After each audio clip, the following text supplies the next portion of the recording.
I'll go ahead and call the meeting to order. First item we have on the agenda is the approval of minutes.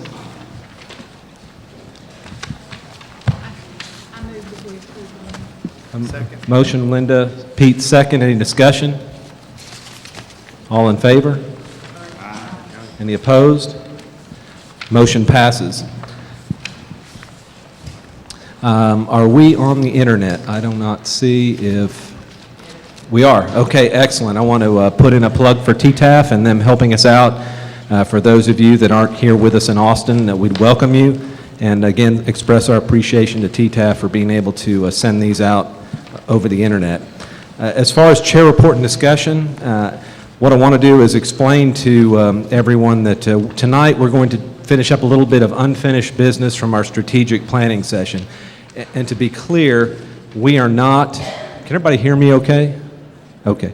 And to be clear about this, we are not working on the strategic EMS and trauma plan for Texas. The council has worked on in Bandera is a strategic plan for our council only.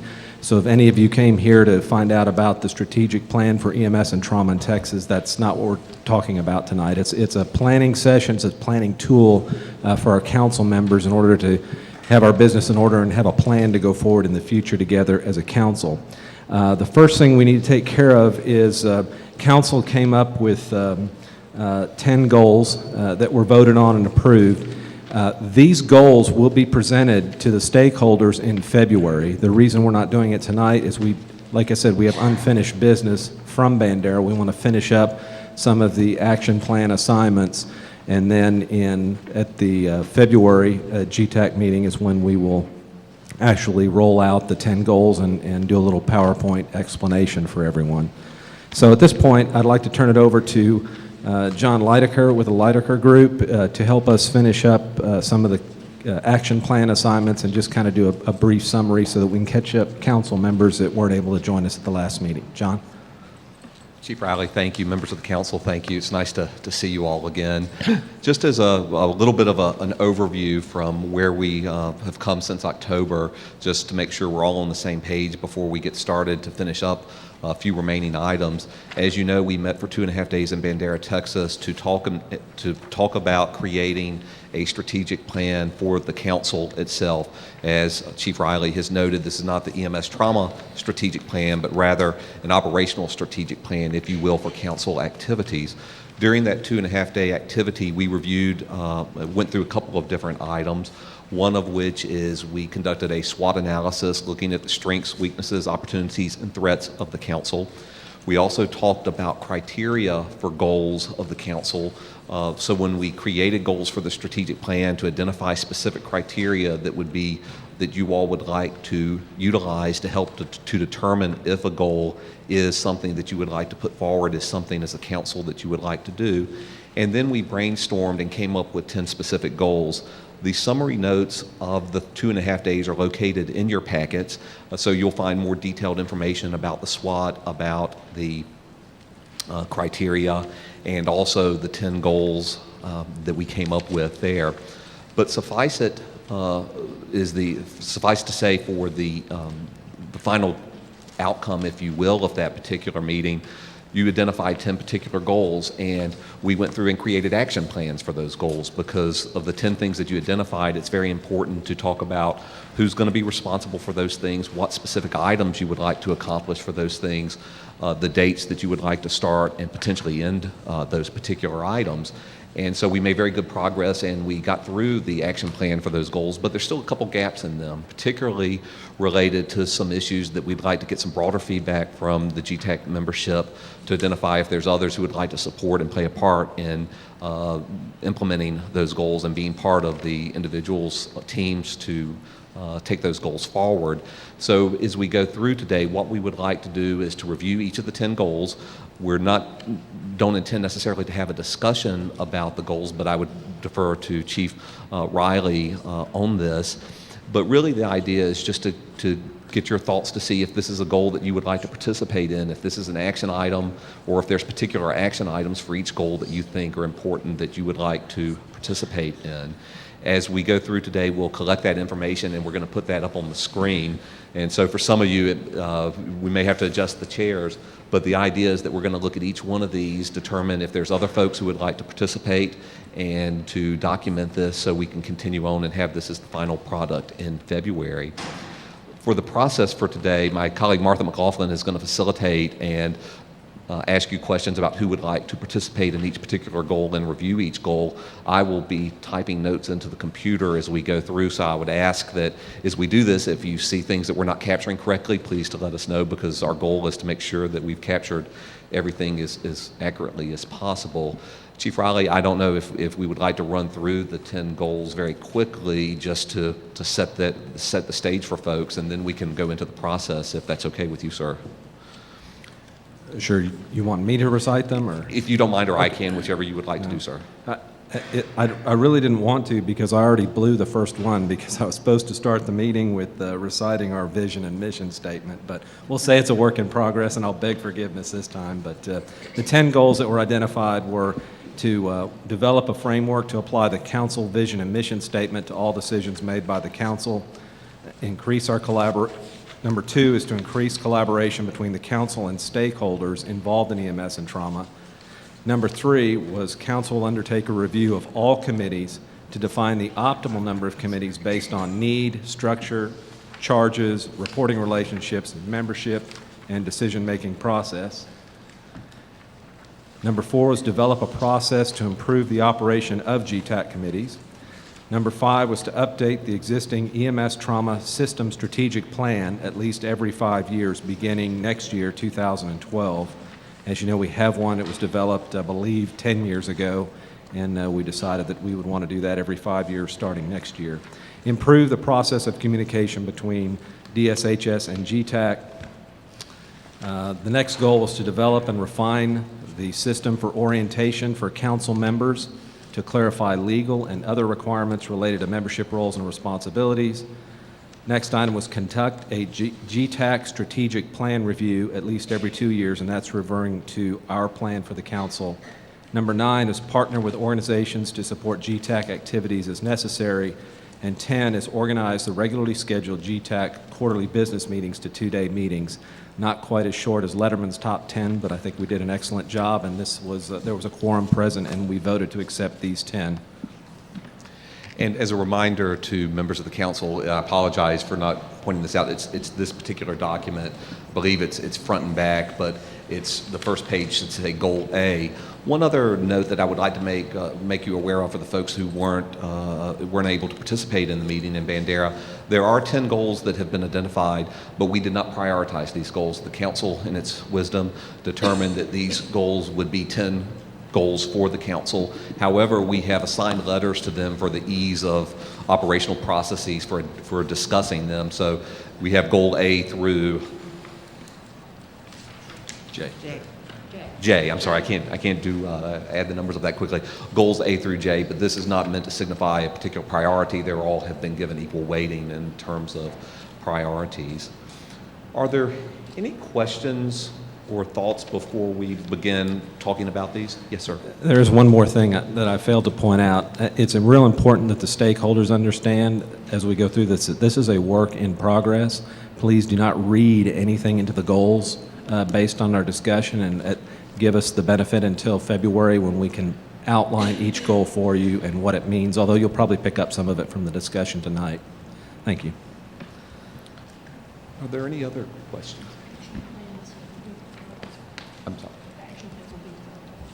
Martha's brought up another point to be clear in terms of the goals. As we go through this today, we'll talk about the goals and particular action items, but by no means would this be the end of this particular piece, because as the individual members who are charged with carrying out these particular goals, I would imagine that you all would have more action items to look at and more specific deadlines and you know, maybe some particular project management tools to outline specific steps that you would like to take. So what we will look at today is still very high level, but again, the GETAC council member who is taking responsibility for that particular goal will most likely flesh that out even in more detail as this process unfolds. Are there any other questions before we get started? Martha. We would like to begin with Goal A, develop a framework to apply the council vision and mission statement to all decisions made by the council. You will see in the second column responsibility that Chief Riley has taken responsibility for this particular goal. At this time, I think we would, if there are questions that you all would have to clarify the intent of the goal, we could entertain those at this time. You would also be thinking about if this is one that you would like to volunteer to work with Chief Riley on. So are there any clarifying questions about this goal at this time from the council? And just to clarify, this goal was the intent that the chair would read the vision and mission statement at the beginning of each meeting, and therefore remind the council members when they're voting on various issues and subjects and rules to make sure we're in compliance with the vision and mission statement before we voted. So are there any council members who would wish to work with Chief Riley on this particular goal? Okay, Ms. Castaneda. And we'll add that to the template.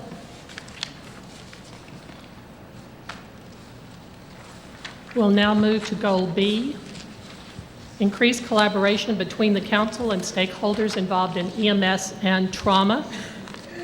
Again, are there clarifying questions with regard to this goal? Any of the council members? Jody Harbert has taken responsibility for implementing this goal. Is there anyone on the council who would want to work with him on the implementation? Dr. Greenberg, were you still willing? Yep, I'm over here. Oh, okay, sorry. Down there? Okay, Yeah, I'm in. so we'll add Dr. I'm listed Greenberg. as a partner. Okay, I just wanted to make, Yeah, Sure. I'm not, okay. I guess that would be what's the difference between responsibility and a partner? Jody do all the work. I like that. So you would wish us to reflect, Dr. Greenberg would also be under the responsibility column. Correct. Okay. We're going to move you from partner to responsible party. I thought we were friends. If I go, you go.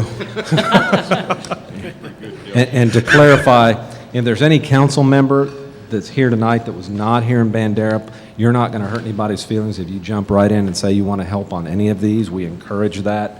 That's the purpose of this meeting, so it's not already exclusive and assigned.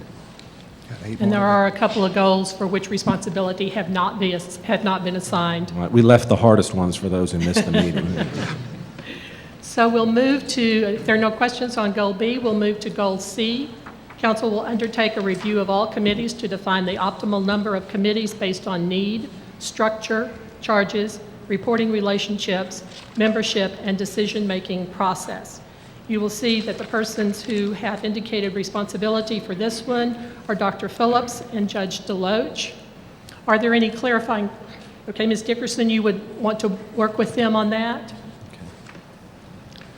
Are there any clarifying questions about this goal from any of the council members? Martha, did I understand that Ms. Dickerson would like to? Yes. Yes, add her with Dr. Phillips and Judge. Any questions? If not, we'll move to Goal D.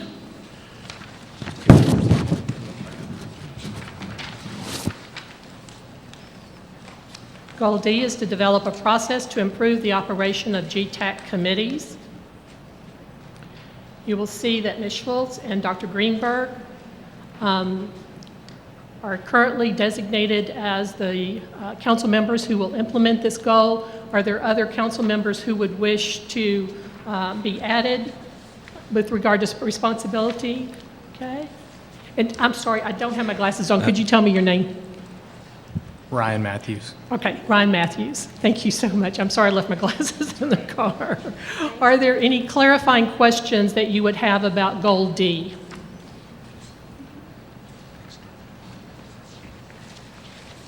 Anyone?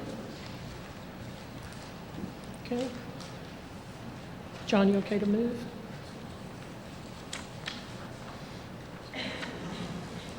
Because they're all related. Okay to move? Yes, ma'am. Okay, so we'll move to Goal E. Update the existing EMS Trauma System Strategic Plan at least every 5 years, beginning in 2012. You'll see that Dr. Stewart and Chief Riley have accepted responsibility. Are there additional members of the council who would want to work with them on implementing this particular goal?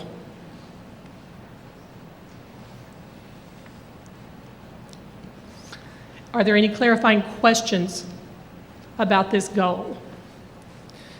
If you don't volunteer, we will be seeking assistance, I promise.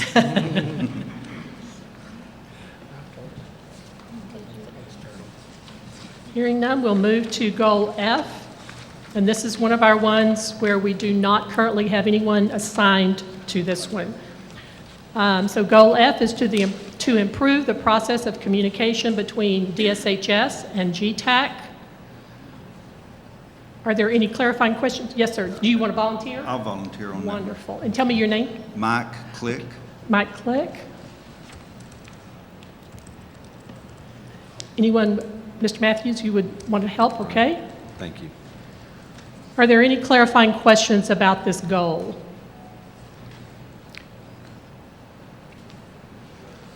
Okay, hearing none, we'll move to Goal G. Develop, refine the system for orientation for council members to clarify legal and other requirements related to membership roles and responsibility.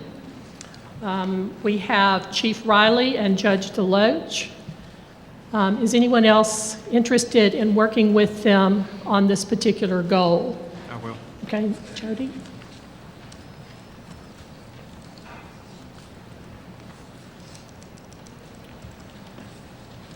Are there any clarifying questions about this particular goal? Hearing none, we'll move to Goal H. Conduct a GETAC strategic plan review at least every 2 years. Chief Riley has taken responsibility. Are there others who would want to work with him on this? Anyone else? I'll help on that one. Okay. Thank you, Mike.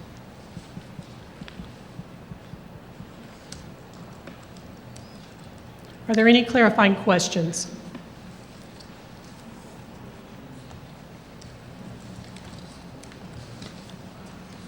John, you okay to move? Yes, ma'am. We move to Goal I. You'll also see that this is one where we need someone to take responsibility. Partner with organizations to support GETAC activities as necessary. Any clarifying questions on this goal? Members of the council who would be willing to take responsibility for implementing this goal?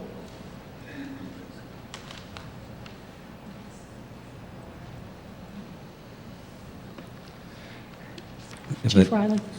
If you don't volunteer, the chair has to assign, so I'll give you one more opportunity.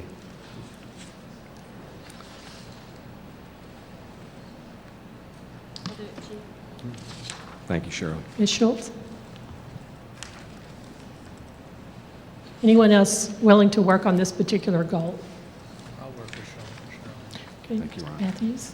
Is that Mr. Matthew to? Yes. Mainly Shirley. We'll note that. All right, put her ahead of me. Contributing partner. Thank you very much. I think this updated document will be made available to you so that you can see what it is that you have volunteered for and to have the beginning steps of the action plan that have been identified to date. We have one more. There's one Oh, more, I'm so Martha. sorry. I didn't turn the page. Goal J, organize the regularly scheduled quarterly GETAC businesses to 2-day meetings. And you will see that Dr. Greenberg and Mr. Smith are identified the leads. Ms. Castaneda? Okay.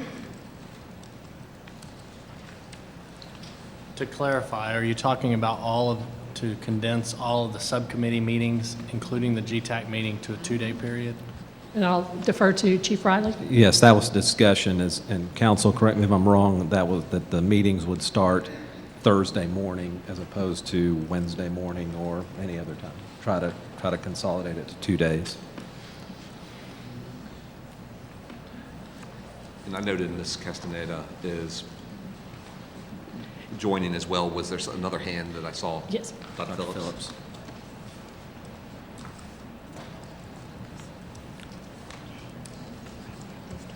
Chief Riley, I'll turn it back to you.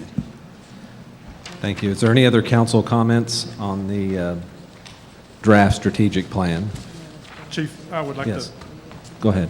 we're all going to be a part of this. Just because we're The mic, assigned to this, we're still going to be a part of that. But I would like to go back to Goal E, and I'd like to be a part of that one also. Okay. Which goal was that, Mr. Smith? Goal E.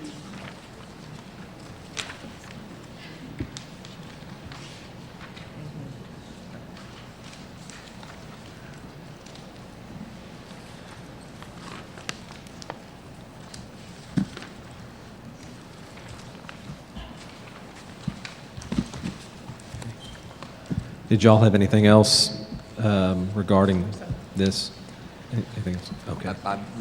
Chief Riley, the only one comment I would make is thank you all very much for your input and providing the additional input today on this. Not only in Bandera, you all were fabulous as we were going through this. In terms of the next steps then, we're going to take this information back. We're going to work with Jane Guerrero and Maxie Bishop and her group with the idea that we will have a final report and a presentation available for the chair at the February meeting, as you had mentioned earlier. But I believe that's the next steps, Jane. I don't believe there's anything else besides that. And I would just ask maybe if the TTAP folks, if I could borrow your flash drive again so I can take a copy of this before we turn this over to you all. Sure. Any other discussion from council? And again, I saw some stakeholders come in late in the back. This is a plan in progress. This is not the EMS and trauma strategic plan. This is a plan for the council on how we conduct business and how we refine this process and move forward.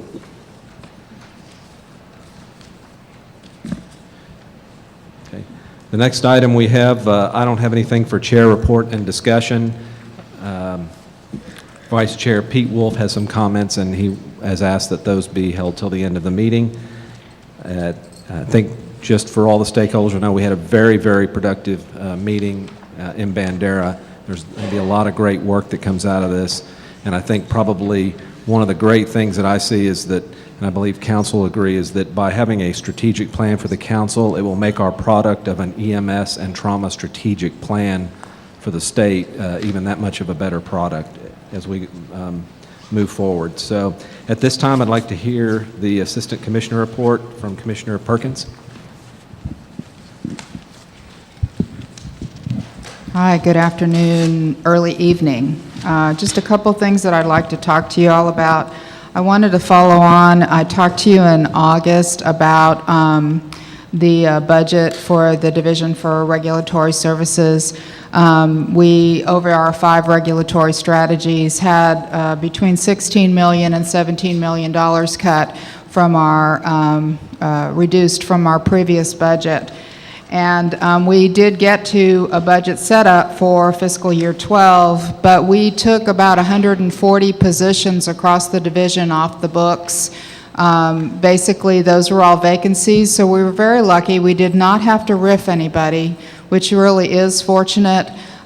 Generally, though, we're not able to fill vacancies now for the most part, and that includes in the EMS program. So resources are going to continue to be a challenge across all my regulatory programs, and that includes EMS.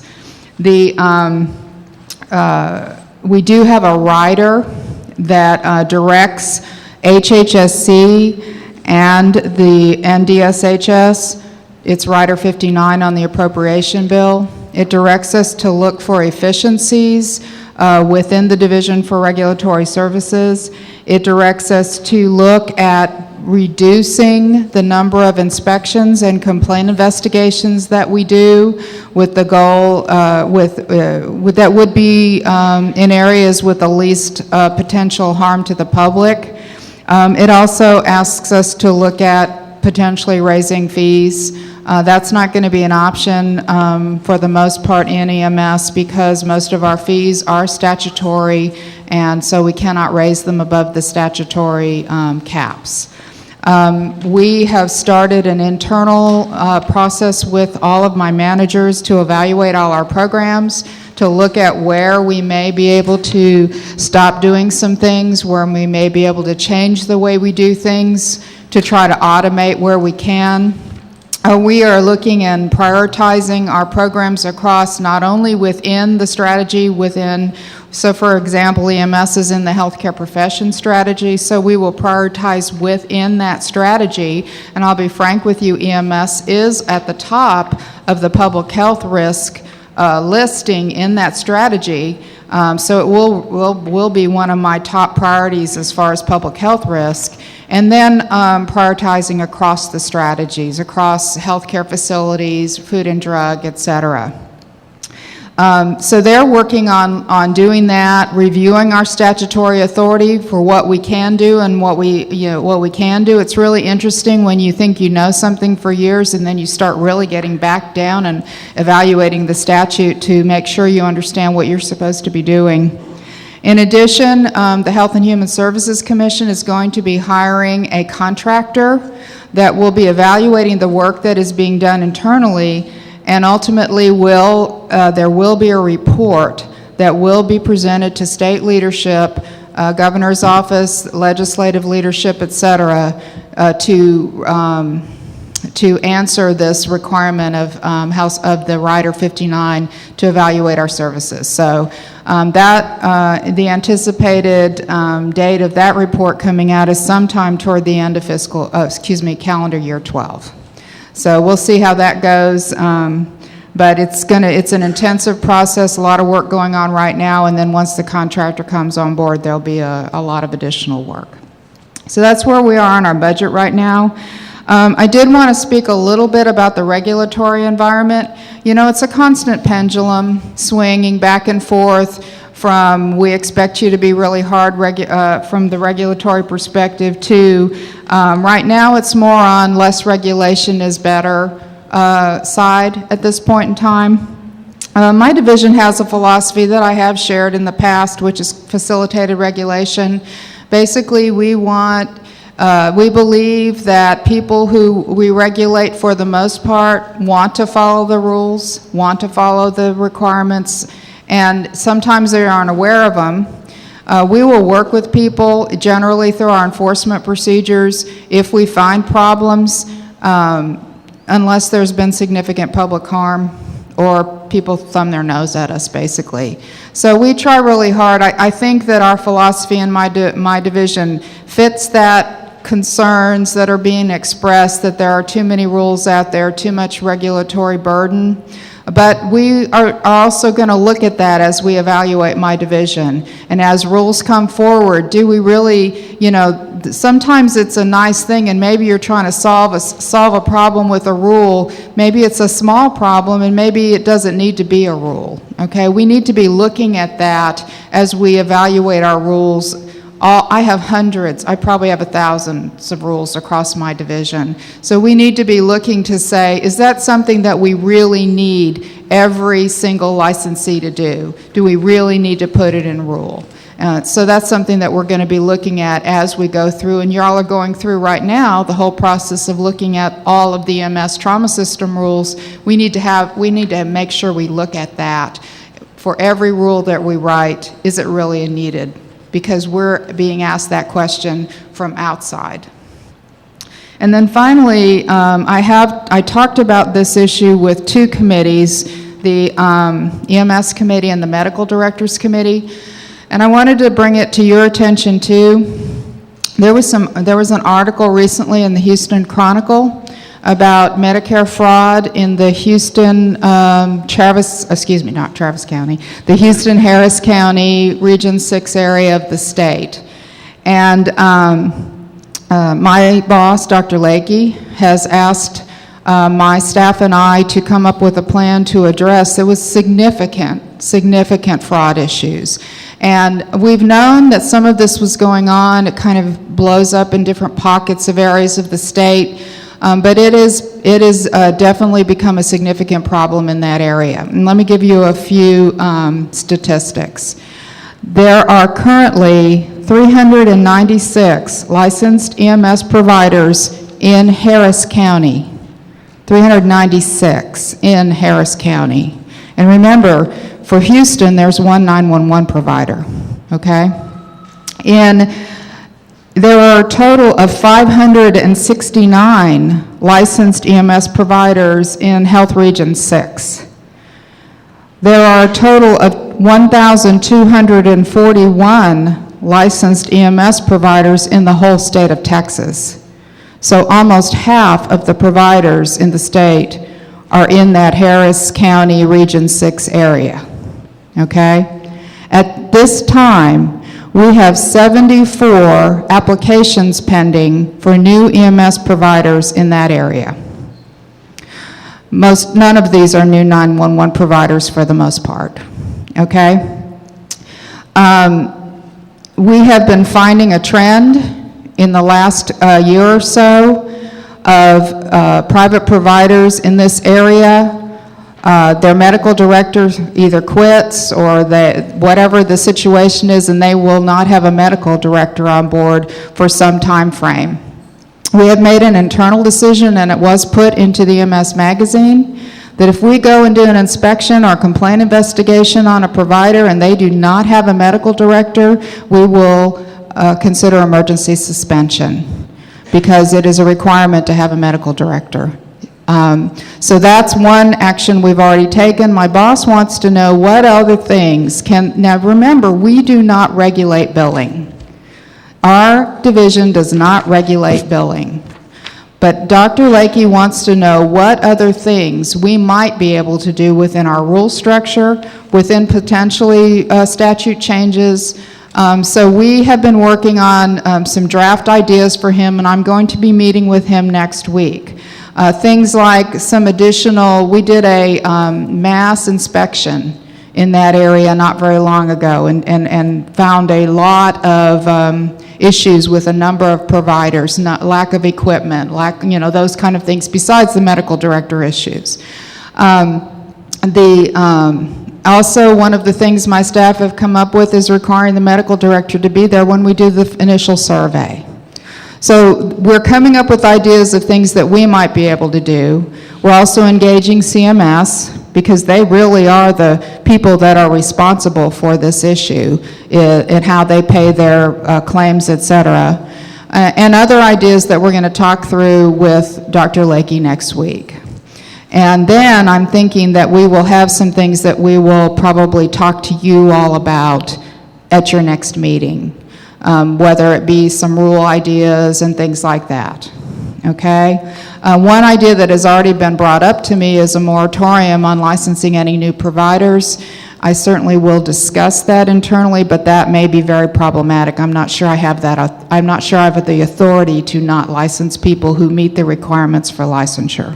Okay? Now, one of the things that I talked to the EMS committee about is that this is a black eye for all EMS providers, and so we really need to collaborate. We all need to be brought to the table to try to fix this issue. Let me tell you a little bit about what's going on if y'all not sure exactly how this is working. It started with kidney dialysis patients. And they would have a physician sign that a particular patient must be in an ambulance to go to and from a kidney dialysis center, when in reality they probably didn't need to be. And they didn't take too many kidney dialysis patients who have to go to those centers 3 times a week before you're talking to some pretty big money from Medicare. Now they're getting a little bit more away from that, although I think some are still doing that. They are taking patients, I'm going to put that in quotes, from their home or a nursing home or somewhere to a community health center, which actually is a storefront. And they'll go into this community health center and sit and talk to each other for an hour. And then they will get back in an ambulance and they will go back to wherever they came from. Okay? And then they bill Medicare for taking these patients to this community health center. Now, the problem is we don't license those. Nobody licenses those.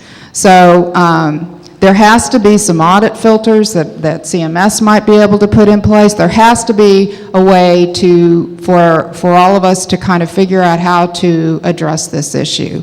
Local ordinances can be brought to bear, and we've already talked about that a little bit.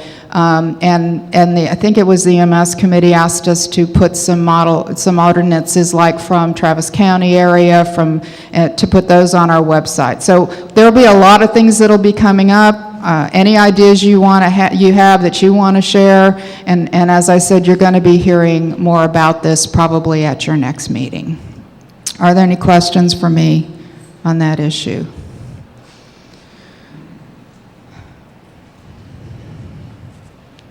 No? Okay. That's really all I have.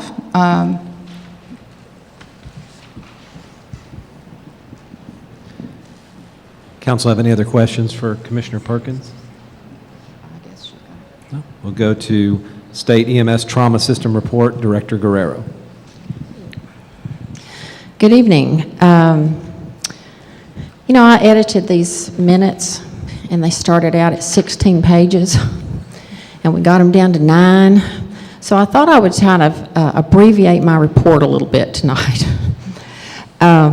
First off, I want to start with the overview summary of the rule input. I told you last time that we had asked the committees to have all of their suggestions on changes to Chapter 157 into the department by the end of September, and we would give you a summary of those changes. Well, the summary actually is about 33 pages of just suggestions because we took in about 500 suggestions. So I didn't give you that. I gave you a one-pager that shows you kind of a general number. What we'll do is we'll put it's a spreadsheet that we'll put on our website that will give you more information about the individual suggestions. What we're going to be doing in the next few months is staff from my area will be working to sort through all of these suggestions and incorporate them, if we can, into Chapter 157. Then it will go through a legal review through the Office of General Counsel before it ever comes back to you guys. So best case scenario, we're hoping to have something, a decent draft back to you somewhere around August of next year, barring any disasters, hurricanes, and so forth that would derail us. It's not a legislative session year, so we don't have to worry about that. So that's where we are. Any questions on that so far? Okay. Before I go any further, I'd like to introduce a new staff member that we have. Marilyn, are you in the audience? This is Marilyn Talley. She has graciously accepted the position of the manager in the EMS compliance office in the Houston area.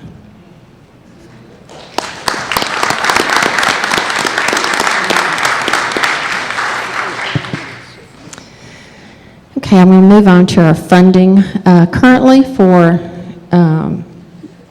designation, we have 265 designated trauma facilities. We now have 15 hospitals in active pursuit.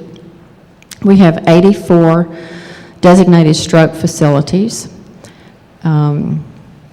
We have 3 level 3 facilities. One has already been designated as a level 3.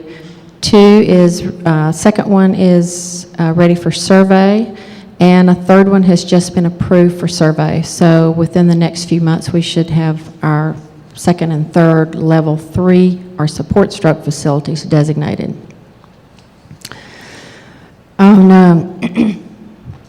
For our grant programs, 3588 monies, our driver responsibility program, distributed to date. That program has distributed over $447 million to our trauma program. And just as a reminder, 96% of that goes to the trauma facilities, 2% to EMS, 1% to RACs, and 1% to the department.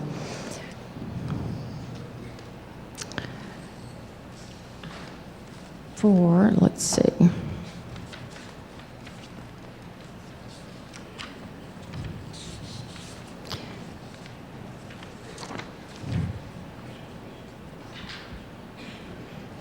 Well, I'm missing a piece. Emily, what did we distribute in August total? 3588. No, total for the disbursement. My page is gone. FY11. No, got it. Yeah, got it. Okay, sorry. The total disbursement for fiscal year 11 for that fund was $67.4 million. For FY12, that appropriation is dropped down to $57.5. For 911, for fiscal year 11, there was a little over $500,000 was distributed to hospitals for 911, and 1131, almost $1 million was distributed to all of the designated facilities. And for EIFs, we have $1 million available for fiscal year 12. We've funded one EIF to date, and we have a balance of $990,000 and change. Tobacco funds for fiscal year 12, we have $2.4 million in contracts that started September 1, and they will end August 31 of 12. For ECA training for fiscal year 12, we have $25,000. 2 courses that we've already funded with the remaining balance of a little over $17,000. Local project grants for 12, we approved 124 applications, were eligible, 124 were eligible. Of 107 applicants, we awarded funding that totaled $1.3 million. And of those 107 applicants, 2 of those were for assistance with the accreditation of a paramedic training program. And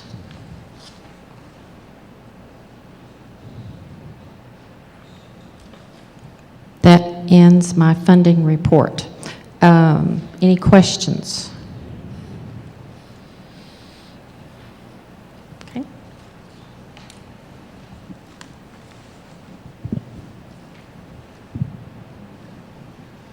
That concludes my report. Jane, do you have Yes, sir. the meeting dates for 2012 and places where the meetings will be held? I do. I apologize, I neglected to give that to you. The next meeting date is going to be February 8th through the 10th, and it's at the Airport Hilton. Would you like May also? Okay, May 9th through 11th, again at the Airport Hilton, and then August 15 through 17. Airport Hilton. The conference next year will be here again. This will be our last year here in Austin, then we will go back to Cow Country. Thank you. Any other questions for Director Guerrero?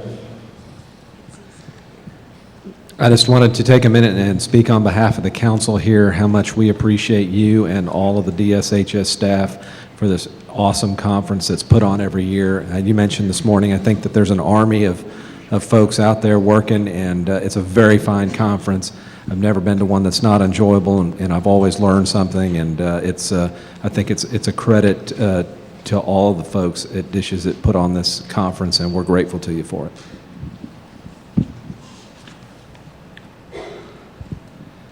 Assistant Commissioner report from the Division of Prevention and Preparedness, Dr. Valadez.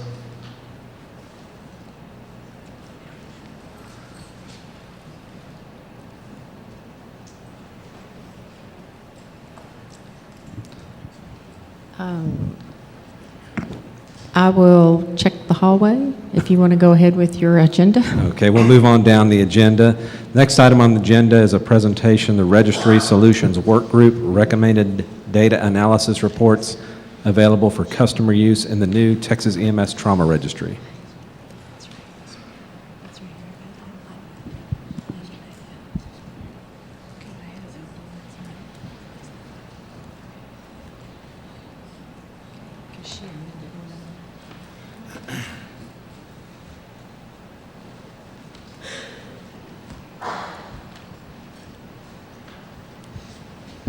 Hi, my name is Bert Corbell. I'm on the Registry Solutions Work Group. I'm a registered nurse paramedic from El Paso, Texas, and I'll be presenting to you tonight. We are presenting this to the stakeholders on our update on our registry for the state of Texas. We will be talking tonight primarily about recommendations for the new system, and we presented this at the various committee meetings throughout the week for GETAC. We have had some great feedback, and so hopefully this will be beneficial and educational. We want to provide a means to the stakeholders to communicate the subject matter and the expertise of the Department of State Health Services and to interface with other groups on our new injury registry that meets the stakeholders' needs. A little bit of history, we have had some challenges with our registry in the state of Texas. We have now secured a new vendor with Consilience, and we are in the process of building reports that will be meaningful as far as injury prevention to the system of Texas. We have completed the request for offers, and it is Consilience. We do have already gone through with the work group to go through the data elements from various sources, and now we are looking at the recommended reports for our new injury registry. We want to continue to make sure that we are meeting the needs of the stakeholders and that we are a dynamic system rather than a static system. We will be evolving as the needs evolve for the state. The composition of the folks that have been on this stakeholders group, we've had people from hospitals all over the state. El Paso, if we're here, then obviously the rest of the state's represented. We also have had our EMS and rural with Frontier and urban providers. We've had input from the GETAC groups, the trauma systems, from EMS, from the air medical, all of the groups. Department of State Health Services obviously are driving this, and with TxDOT. The reason we're working with TxDOT is we have a common goal to prevent and reduce motor vehicle crashes and injury related to that. We work with NEMSIS, which is the EMS data for our registry there, and we are using a lot of their data dictionary. So if we can enter the data for pre-hospital, it's going to transfer over, and we'll be able to get meaningful reports from the time of injury through the time of discharge. We're also collecting some data for traumatic brain injury and also spinal cord injuries. We have decided as a group that submergent injuries are something that we want to trend and track and look at ways for prevention, and so that's also going to be included in our registry. Consilience, this is the company, the vendor that we've gone with. They're going to build the most complex and detailed reports for us, and we have contracted to have them build 10 reports. They are also going to be providing training to our Department of State Health Services staff, and we can build the reports for the state specific that we want to look at. Folks that subscribe to the registry, which is every trauma center and EMS in the state, will have the capability to develop queries so that we can benchmark and look and see how my care in El Paso compares to the care in Austin, to see what our response times in that are. We can use this for process improvement. The queries can also look and see how we benchmark. It'll be aggregate data. There will be nothing that will be identified for the patient if I compare myself to someplace across the state, or to my trauma service area, a trauma service area. The reports reviewed, we're looking at the current reports that we have in our registry that exists right now. We also look at the American College of Surgeons National Trauma Data Bank for generated reports there. Again, the pre-hospital NEMSIS, and then the components for traumatic brain injury, spinal cord injury, and these are generated by the Centers for Disease Control. And then we will be looking at some other reports that the trauma systems have requested, along with our regional advisory councils, and what we're looking for to benchmark there and for process improvement. This is just a couple of the reports that are available. These are on the hospital side. We can trend and track our problem that we have in the state of Texas with drinking and driving. We can see what our average blood alcohol concentration is. We can look at causes of injuries, the injury severity scores, mortality from that. And we can also query to put in specialized and detailed reports as each facility or each area requests. Our EMS reports, we can look and see about our cardiac transport, if there was a cardiac arrest, if it was STEMI. They can use this data to look and see, are they going to the closest appropriate facility that can intervene and cause, can take this patient to cath lab and improve that care. The cause of injury, again, response times, they can benchmark on trauma service areas and populations, and then also look to see if it's trauma versus medical, and how far are we taking our patients. Some of the other reports, the current reports that are useful, and I know at the Trauma Assistance Committee, Joy reported some reports and showed how we compared to the rest of the state or how her area did. So this is what we're able to do so that we will be able to look and see how do we compare to folks that are doing the same thing that we're doing in different areas of the state. It also allows the hospitals to look at some of the EMS reports to see what our transport times are, and also compare and benchmark to national data when possible for the state. These are just some of the reports in this, the trauma level that comes from the American College of Surgeons. You can see the level 1, level 2, level 3, 4, and the non-designated facilities. And this can trend and track and compare us to like facilities. Some of the recommendations is we want to enhance the format. We want to be able to compare my hospital to other hospitals in my trauma service area, to the rest of the state, and then to the United States. It again is aggregate data. There will not be any identifiers, so patient confidentiality will be maintained. Some of the examples, again, we can look by disaster response group, by hospital size. Say if I want to look at a hospital that's 300 beds like Del Sol, where I work is, then I can compare against hospitals that are like the same size. I can look at the injury rates and how many days I'm on the ventilator, and we can also benchmark there for quality. The NEMSIS reports, they like the pie charts, and so this is just one example of how we can get those. You can see the chief complaint, sick person, breathing problem, motor vehicle accident, fall, and so these are just some of the ways that we can break down the injuries and the response codes that we're getting. Some of the recommendations, we want to enhance the format. We want to be able to compare the EMS data, and this is going to be on our authorized users, to the trauma service area again, to the state, the aggregate data again. And then this will be nice because we can compare and see in El Paso, do we have the same challenges as far as response times that they may have in Houston? Obviously, we're not going to have hurricanes, so some of this response, we can look at the disaster response to that also, to the specific area. We do want to trend and track traumatic brain injuries and spinal cord injuries, and so this is just, this is a sample report. It just shows that we can show what our rate of injury is compared to my RAC, Regional Advisory Council area, and to the state to see, are we above the mean, below the mean, and look at the causes and see what the mechanisms are that are causing this so that we can tailor our injury prevention programs to address this. Some of the recommendations, we want to see, again, the causes. Are they work-related? What the TBI and spinal cord injuries are for trauma designation? Are they going to the appropriate facilities? Do we have opportunities for improvement to go to level 2 or level 1 facilities as opposed to a lower level? Do we need more critical access? And these are some of the things that we can find from these reports. These are just some of the sample reports that we can get. You'll see, the number 1 E code or injury code that we see is falling from slipping, tripping, or stumbling. This gives us opportunity in the report that they showed at the trauma service. We can break this down by age and see if we have a geriatric fall prevention program opportunity to implement. What can we do to prevent and reduce these traumas that are occurring?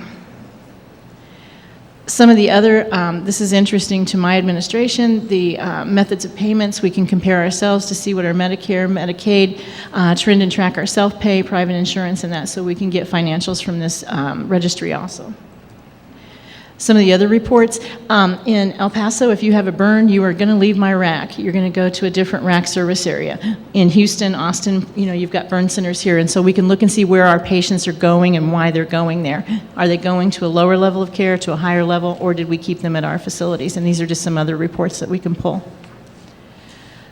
The annual reports for EMS, hospital, and our regional advisory councils, we can just look at an overview. We can trend and track, and again, benchmark against like areas to see how we compare and see what our opportunities are for improvement, or pat ourselves on the back on what we're doing well. We also are surveying our racks and the rack chairs for suggestions and to see what other reports we can get from this that would be meaningful to the group. Some of the next steps that we need to do, it's an ongoing process, it's a dynamic process. We have several webinars. The next one is November 29th and 30th. That's on the DISH's website if you are interested in signing in. We do send out email notifications to let folks know so that we will have input. Tammy Sajak is leading this, and there's her contact information, and I thank you for your time. If you have questions, I think Tammy's available to answer most of them. And would you give us your name again real loud because your microphone was away? My name is Bert Corbell. Okay, thank you. Uh-huh. Any questions?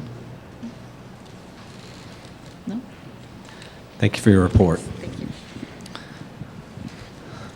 I see they got a lasso and brought Dr. Valadez in. We're good to see you. Come on, we'd like to go ahead and hear your report now. Thank you, Chief. I apologize for that okay. delay. Well, first of all, I think half of it has been done by our friends on the Registry Solutions Work Group, as you see some of the progress being made with that group and working with this. But let me tell you where we are on a couple of issues. One, we'll focus on the trauma registry, of course. I'll give you a little more detail on that and next steps. I'm going to focus a little bit on some program issues from our cardiovascular disease and stroke side of the house, and then preparedness. We'll wrap up with that.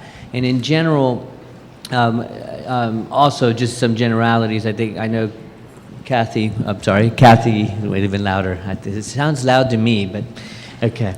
I think Kathy Perkins kind of updated you on some specific budget issues related to her side of the house. Of course, we're fully implementing many of the reductions that have occurred as a result of the 82nd session and special session, and those reductions are being implemented or have been implemented.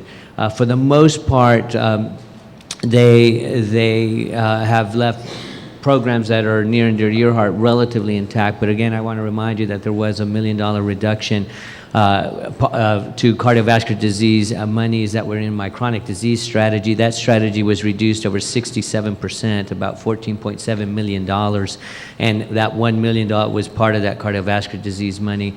On the federal side, we continue to see reductions in our preparedness programs. Were reduced about 16% overall. We actually tried to take more of that reduction in our shop to protect our partners out in local communities.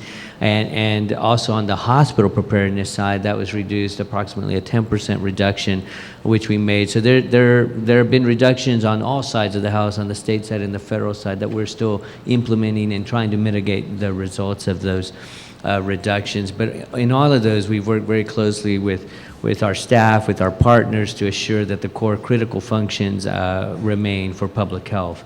Let me jump back to the trauma registry. Now, this is one area where our funding, our capital authority, et cetera, everything we need to make this project green status, which it is in place, and we continue to have that support at our agency and from our funding partner at the Texas Department of Transportation. It's still our high priority. We're expected to go live August of 2012, so I know that seems a wild way, but it's not as far off in the distance as you believe. As you know, this registry is one of it's the largest in the nation. It's a very complex project. Just to give you a little background, the major time-consuming components of this replacement project are, one, building the actual model itself, designing the data reports, and again, you saw a glimpse of the work being done there. Migrating the data to the new system or data conversion, I want to spend a little time talking about that, and performance testing and user acceptance. And so those are the big pieces that are still ongoing, and we are making steady progress on the project work plan, but also making sure that we thoroughly vet and spend time on each of these steps to ensure a product that works for everyone. So I know there's folks a bit antsy or, obviously wanting to know when this is going to be live and I can begin to use it and use these beautiful reports to improve health outcomes, and we certainly share that anticipation of there, but so we wanted to share some of those steps with people because there is work being done. It's just a large project. One, on the modeling phase, staff are working on that. This establishes the relationships between the data elements, the workflows and the business processes, and is really the first building block of this system. So that is ongoing. In preparation for data conversion, staff are reviewing the data in the current trauma registry and working with Consilience, our vendor, to map the old data elements into the new database. There's a lot of checking and cleaning of old data. In fact, the data migration is probably the most complex part. It's millions of records that have to be transferred. We do not want to transfer dirty data into a new system, and that's been taking a large part of our time, is literally cleaning up that data and transferring only what will be useful, helpful to you in the future. And so we're in that process. Also, we had a bit, there was a lot of back and forth waiting for the new version of NEMSIS to come out. With that, they released their 3.1 version data elements, and now we can finalize our model to incorporate these newest NEMSIS standards. So that was important. So you're get the latest, greatest version of NEMSIS. And then you saw the work of our Registry Solutions work group. They're working with us in developing these reports, and they've shared this report, as you heard, with the subcommittees and now with you. So I think overall we're making great progress, and I wanted to kind of lay out some of those steps in progress now so that people can maybe take an early look under the hood if they'd like. We are going to have webinars on the new registry for your feedback and information. The next webinars are going to be scheduled for November 29th and 30th, and we'll have all that information available for you, and we'll demonstrate what has been constructed to date, the computer screens with data elements for each module. You'll get to see the drop-down boxes, the menus, the answer list, and how to navigate among the different modules for the trauma, drowning, traumatic brain injury, and performance improvement modules. And so you can go to our DSHS injury website for that, and certainly we can provide that to you. And then we're continuing to work with our, on a different note. So that's trauma registry. Moving forward, the project's green status, and we look forward to hearing your feedback on those webinars. Our injury prevention program within our shop too is also going to be seeking your input soon for proposed rule changes that will occur. And these are reporting rules. We'll be coordinating with Jane here in her shop, the Office of EMS and Trauma Systems Coordination, on any of the rules that are interrelated. And we'll let you know and begin notifying folks of those changes in January. And we'll do a webinar as well, and we'll send you invitations to participate in that to discuss any possible rule changes related to injury reporting. So that's from the trauma and injury side of the house. On the cardiovascular disease side of the house, just a little bit, we had our cardiovascular disease and stroke council meeting, was held on November 4th for 2011, is developing and implementing their strategic priorities for the upcoming biennium. As part of that, we have a program called the Heart and Stroke Healthy Cities Program, which recognizes cities for having environmental policy and infrastructure and practice changes in place that promote public health priorities for reducing cardiovascular disease and stroke. Our cities involved in the program are assessed on 10 priority community-based policy system and environmental change indicators that are vital to reducing the burden of heart disease and stroke in communities. And some examples of these are, for example, access to healthy foods, or ongoing public information campaign, or promoting physical activity, or addressing health disparities, or a comprehensive tobacco control program in your local community, such as smoking ban or ordinances in public places, for example. And these assessments occur for small, mid-sized, and metropolitan-sized cities on a 2-year rotating basis. And the cities that are currently under review are Bryan, Georgetown, Harlingen, Longview, Marshall, Midland, Nacogdoches, Odessa, Temple, and Tyler. And the council will assist with kind of reviewing those assessments, grading them, and selecting cities to award for presentation at their city council meetings in February through April of 2012.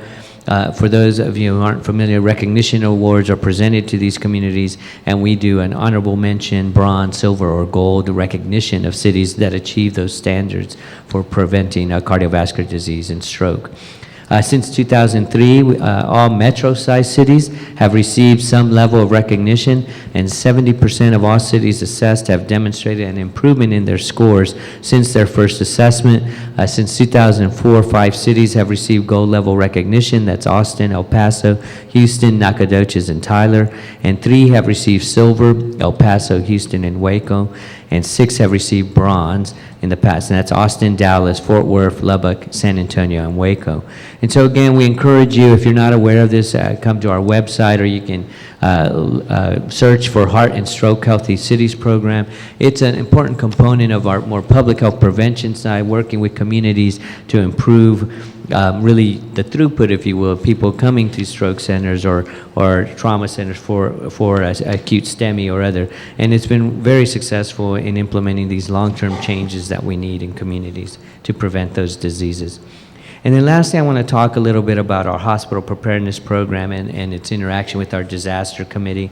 As you know, there was some discussion, or you may be aware at the federal level of discussions with grant alignment, is what it's being called, between the public health side of the house and that hospital preparedness side of the house. So the grant alignment speaks to the initiative under the White House National Security Staff requesting better alignment between federal emergency preparedness grant programs.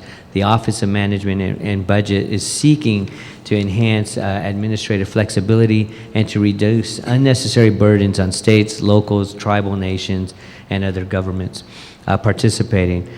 And stakeholders have also asked for some requested alignment, because sometimes there is some duplicative or redundancies within them, or even sometimes conflicting activities between the hospital preparedness program and the public health emergency preparedness program.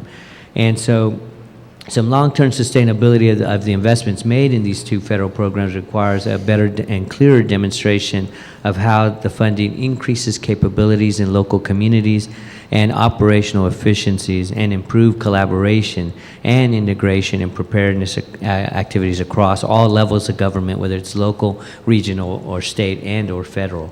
And so there's been a lot of emphasis at the national level to begin to align these programs. So certainly the Health and Human Service Agency, which includes the Assistant Secretary for Preparedness and Response, the CDC, and the Health Resource Service Administration, FEMA, Department of Transportation, and Homeland Security, have all signed memorandums of understanding to begin to align their frameworks. And alignment so for those who aren't familiar, the Hospital Preparedness Program under the Office of the Assistant Secretary for Preparedness and Response, aligning it with the CDC program, which is the Public Health Emergency Preparedness, is a first step. I want to talk about what alignment is and what it's not, because I know there's some rumors or discomfort about what that might mean. The alignment includes joint funding opportunity announcement, applications, forms, templates, joint capabilities. So in other words, if they say you must be able to have a call down list on the public health side, and they're saying it on the hospital side, they're aligning the standards, aligning those activities. If there's two different ones, they're trying to see which, can they be aligned, or should one of them go away, or should both continue because they both improve, and these are just two independent functions. But they're looking at all the different, what we call target capabilities, and aligning them, and for the large part, all of them have been aligned. Integrating technical assistance, site visits, and peer review, data management, reporting, and alignment of business processes. So in other words, why have two grant or federal opportunity announcement processes? Make it one for both sources of money. So trying to do that at the federal level, co-developing metrics for measurement, doing consistent budget requirements, and engaging stakeholders as well. And they hope to achieve through this alignment increased program impact, advanced preparedness and response capabilities, improve program efficiencies, reduce the awardee burden, kind of a one-stop shop, if you will, innovation. Can't have alignment without innovation, as you know. You have to throw that in somewhere. Provide more accurate picture of return on investment to ensure sustainability of the funding of the cooperative agreements. Now, what I want to be clear is it is not a cutting of funds or blending of funds. They're still independent cooperative agreements with independent oversight.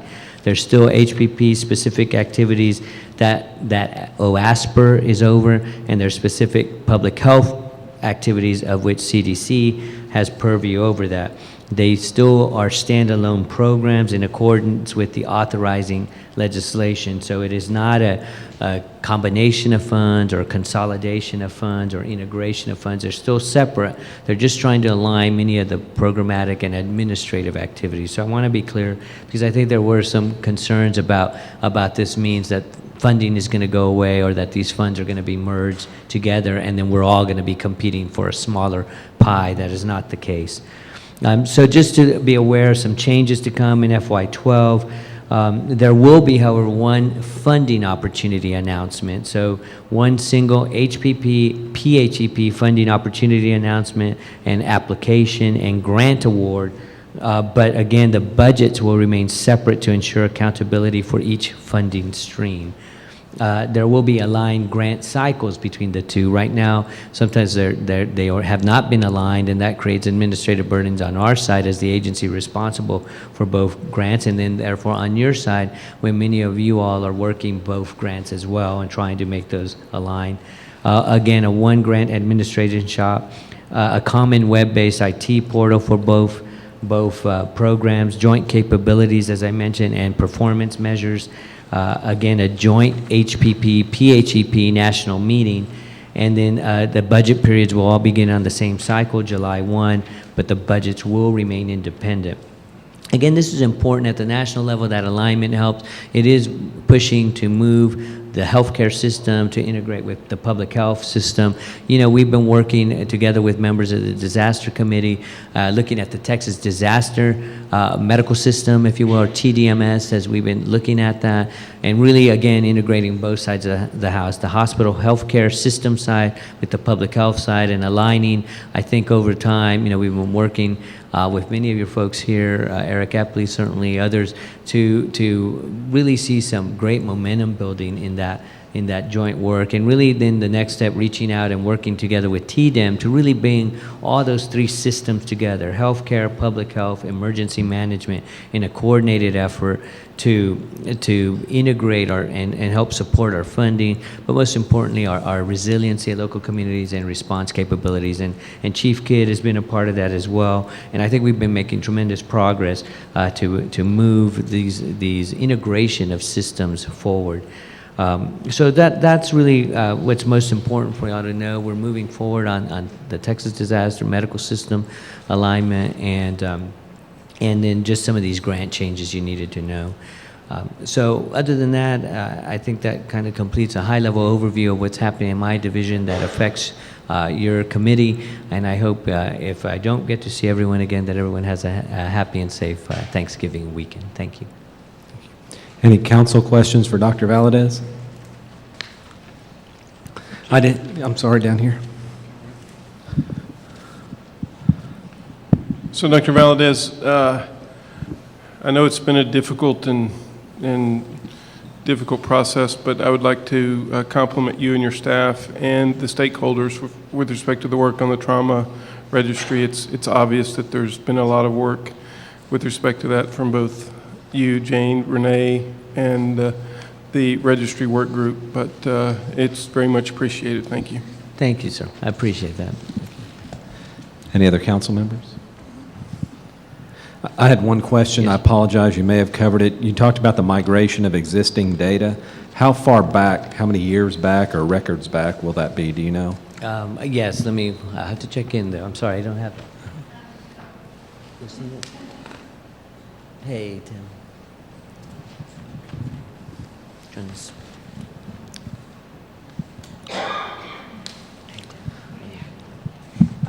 It's all of the years of the data. We're taking it all over, but as I have mentioned at some of the subcommittee meetings, we have looked at the completeness of it in terms of not only was there data reported, so it wasn't missing data, but also in terms of were they valid codes that were reported. So we're only going to bring over data that we can actually use to run reports on.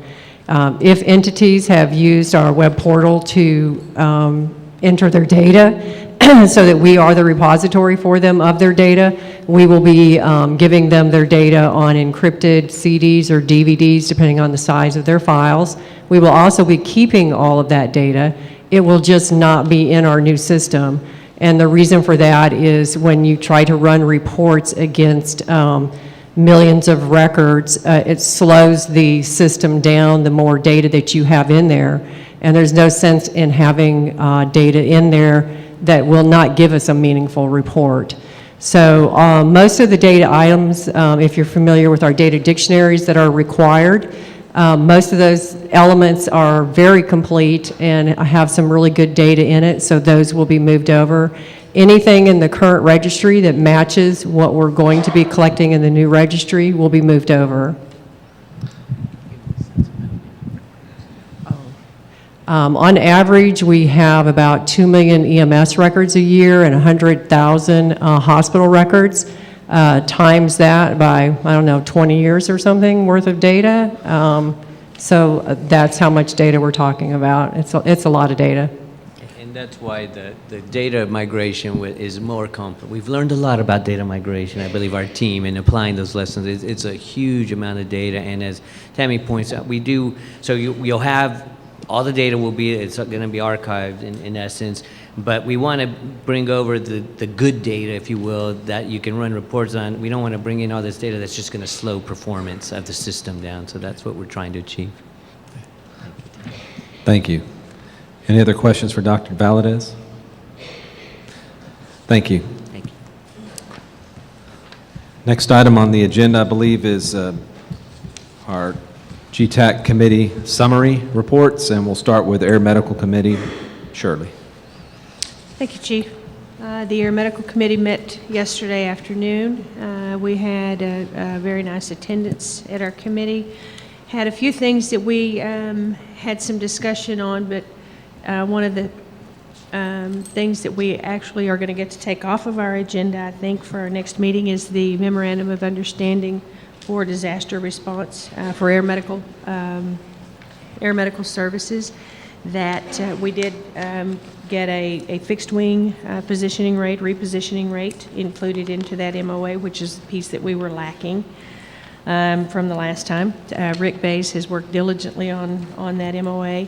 My understanding is it is now in legal being reviewed. From there, it'll go to contracts, and then we'll have that posted and available for the air medical providers. One of the other items that we discussed was the several, I guess it was actually last year at our November meeting, Mr. Ross came to our committee and asked that we look at our decision-making process, or the decision-making process when they're looking at air versus ground transport, pre-hospital transport. Look at some of how the decisions are made. Are there any QI processes in place? What process that all goes through. We have actually not done a lot with that. We did have a group assigned to try to look at that, and it just it got delayed a little bit. So we are going to continue work on that. However, we are going to ask the Texas Association of Air Medical Services organization to help us with that. It's not going to be something that the air medical providers can do by themselves. It's going to take the cooperation and the help from the ground providers also, because they're the ones obviously on the ground making the decisions. So, we plan to work with those folks and see if we can't come up with some ideas and some solutions, and maybe some standardization where we can on how those processes go. At our last meeting, we had a request to look at some language regarding the emergency health care system, and we were asked to look at the language for inclusion, to include some language, consider including some language in the rule that would help with system development into Rule 157. It would to include aspects of acute care, such as STEMI and stroke, make that a more definite statement in there so that we can ensure that we're fulfilling the needs of all of our patients, which is our mission and vision of this council. I'm sorry? Can you move closer? Okay, sorry. Thank you. And the last thing, we had a concern brought to us by a ground provider that has had some question about looking in the rule, in the ground, in the fixed wing rules concerning the roles and responsibilities of the providers when you have a fixed wing crew in a ground ambulance, and just who really is responsible for the patient, where those roles and responsibilities really are. So we're going to take a look at that and hopefully have some discussion on that at our next meeting. That's it. Thank you. Any questions from council? Thank you. Next, we have Cardiac Care Committee, Dr. Peirce.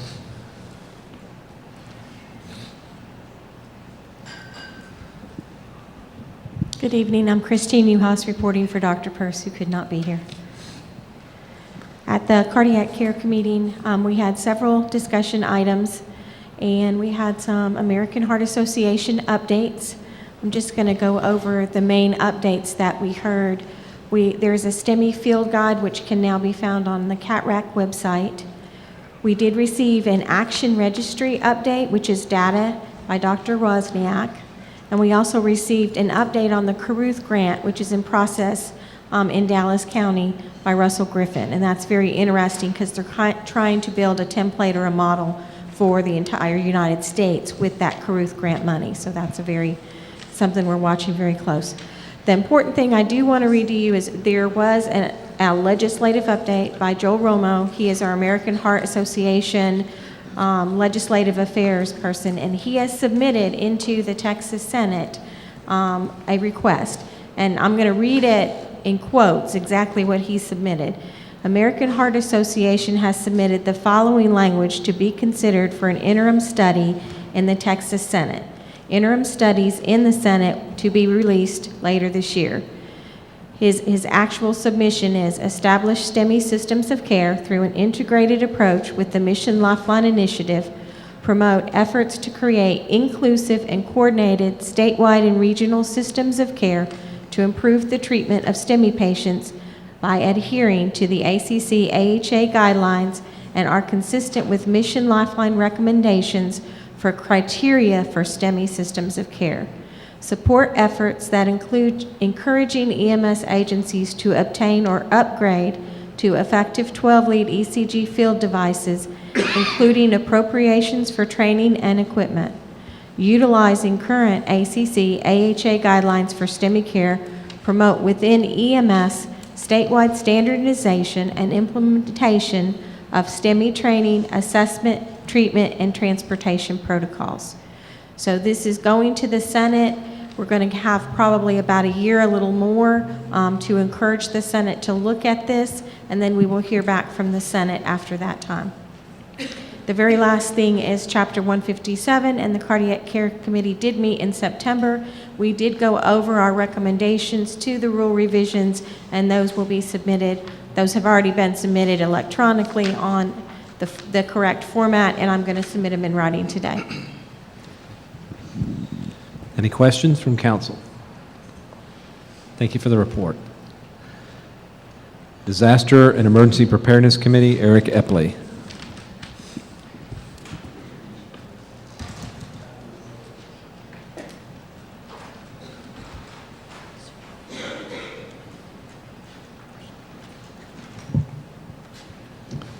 How are you guys? Good evening. Good. It's the one that says final Epley, right?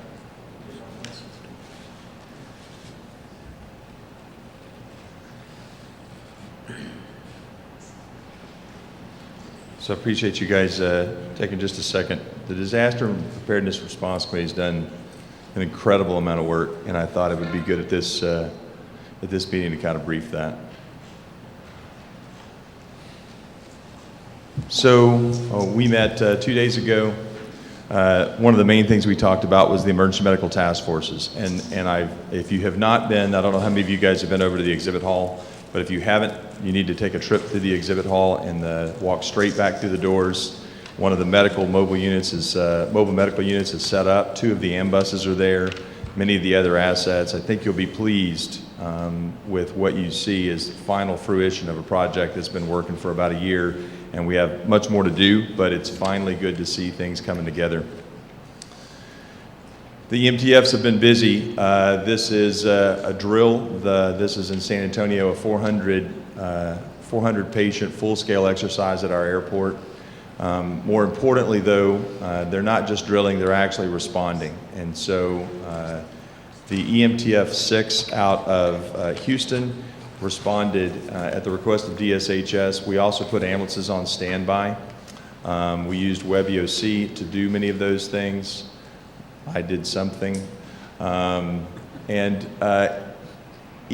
finally got the orders to deploy MPV 602, which is their bus, to Bastrop. This is the first deployment of an ambus, and the concern was that we may have evacuations of hospitals or nursing homes or assisted living facilities, whatever.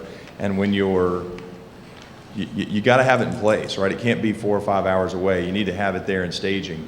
And so while it was there in staging, it was also able to do firefighter rehab and move to the different locations as the fire moved, so the guys didn't have to move back and forth so far. So staging was much closer to the fire line, which was very helpful. They saw between 150 and 200 firefighters a day. So they were seeing a lot of people through there, and that's a mission that we thought was a secondary one, but it was good that we were prepared to do the primary mission of response, but also be able to do some work with the bus in the meantime. WebEOC was an incredibly helpful tool during that, kept everybody up to speed. You know, we have local incidents and this local mutual aid response, and as we see EMTF starting to build that regional mutual aid response, that's the one where you called your neighbor, but you need your neighbor's neighbor to come help you. And our regional EMTFs are becoming that infrastructure to respond, and they're able to respond to that statewide response as well. As the buses have come in, we had a meeting of face-to-face in in Austin. I'm not touching it. I'm not doing anything. It's magical. Okay. It wants to get to 6th Street too. Okay. Maybe I am doing it then. So 2 buses are in Dallas, 2 more are ordered.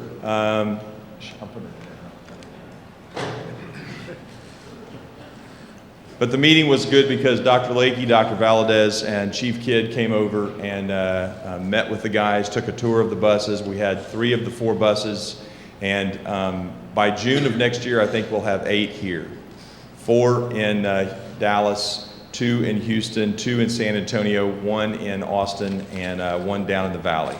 That's an exciting, it just seems like it was 1 short year ago we were talking about putting together the concept. So a lot of movement underway. Go ahead.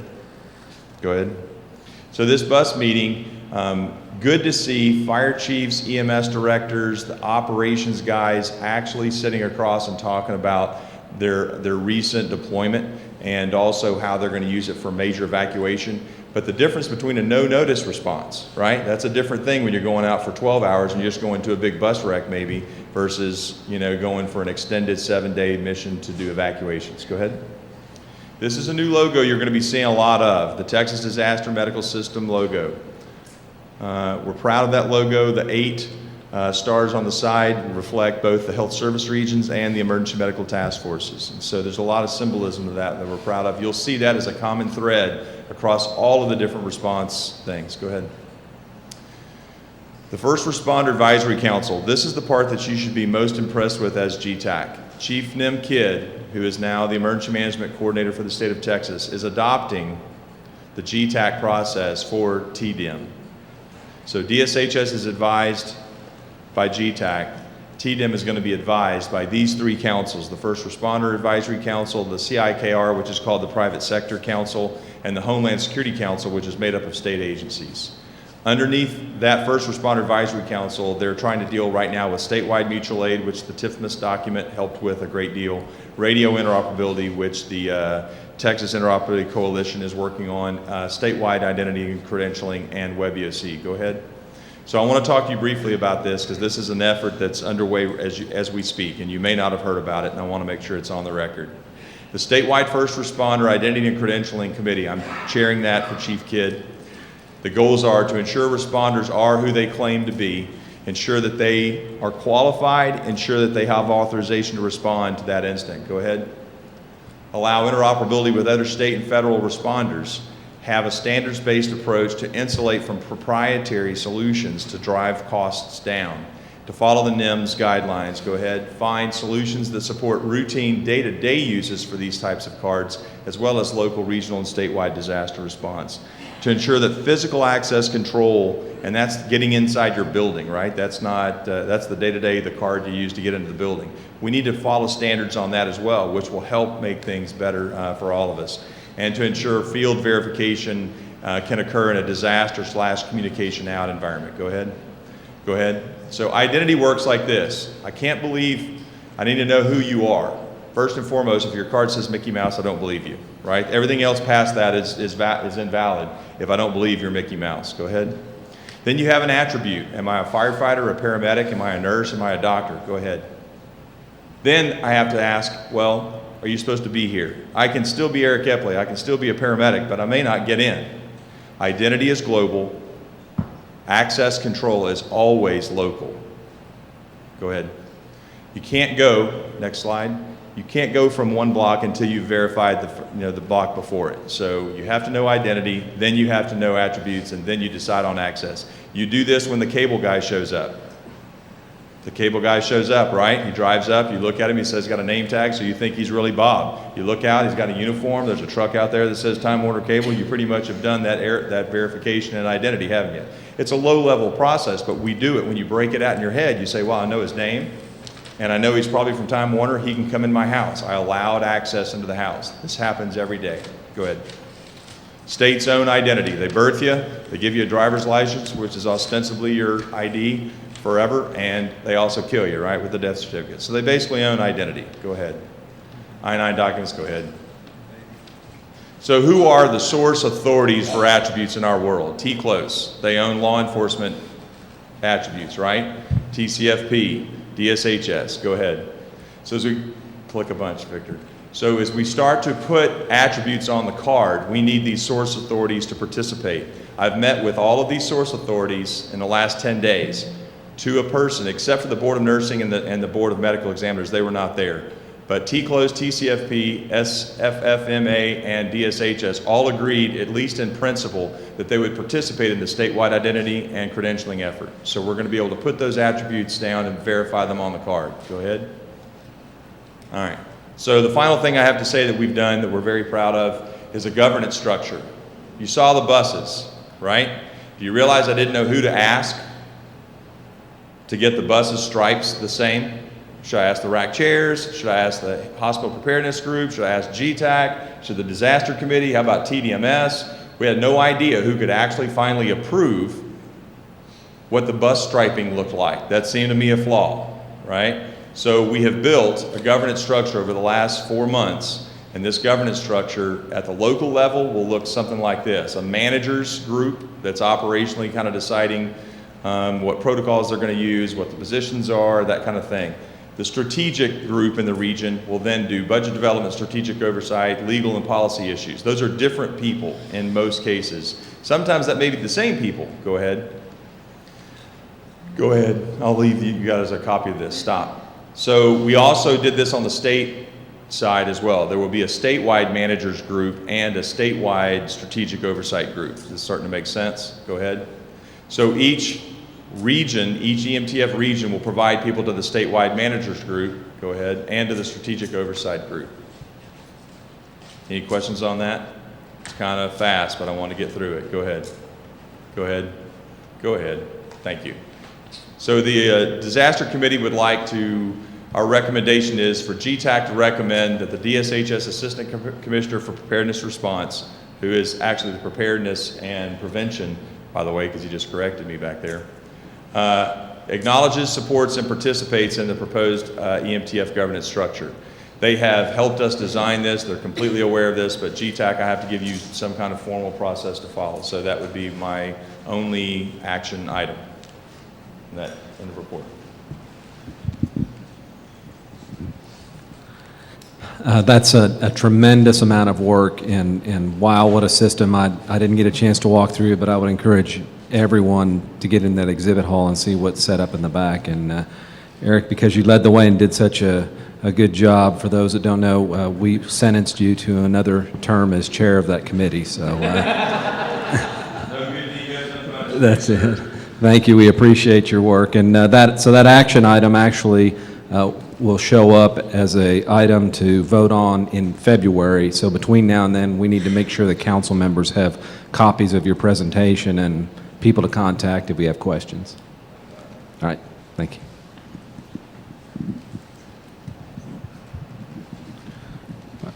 I have a quick question. What is now that we actually have ambuses, what is their actual patient care capacity?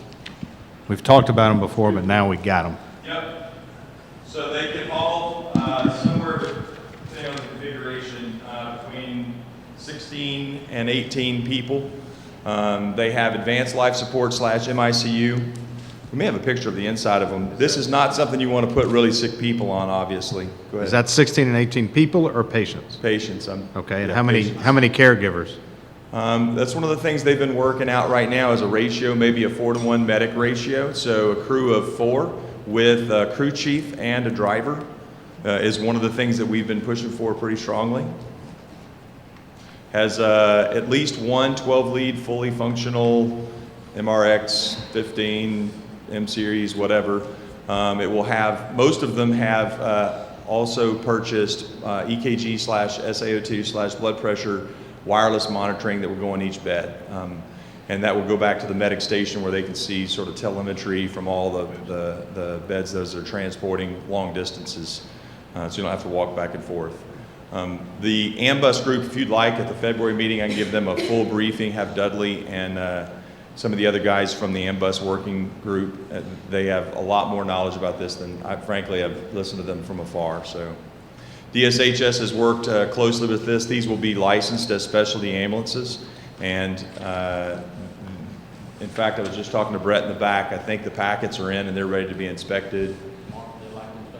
Yeah, he said they had some other things the managers wanted to talk to them about. But basically, they will be licensed as specialty ambulances and that they will be able to respond at a moment's notice. Medical directors for EMTF now have a listserv and they're meeting and talking to talk about specific medical issues. Any other questions for Eric? You know, we kid you and tease you a lot, but it is really outstanding work, and the citizens of Texas are going to really appreciate having that asset and all those resources to help out. Thank you. I hope we never have to use it. I hope not.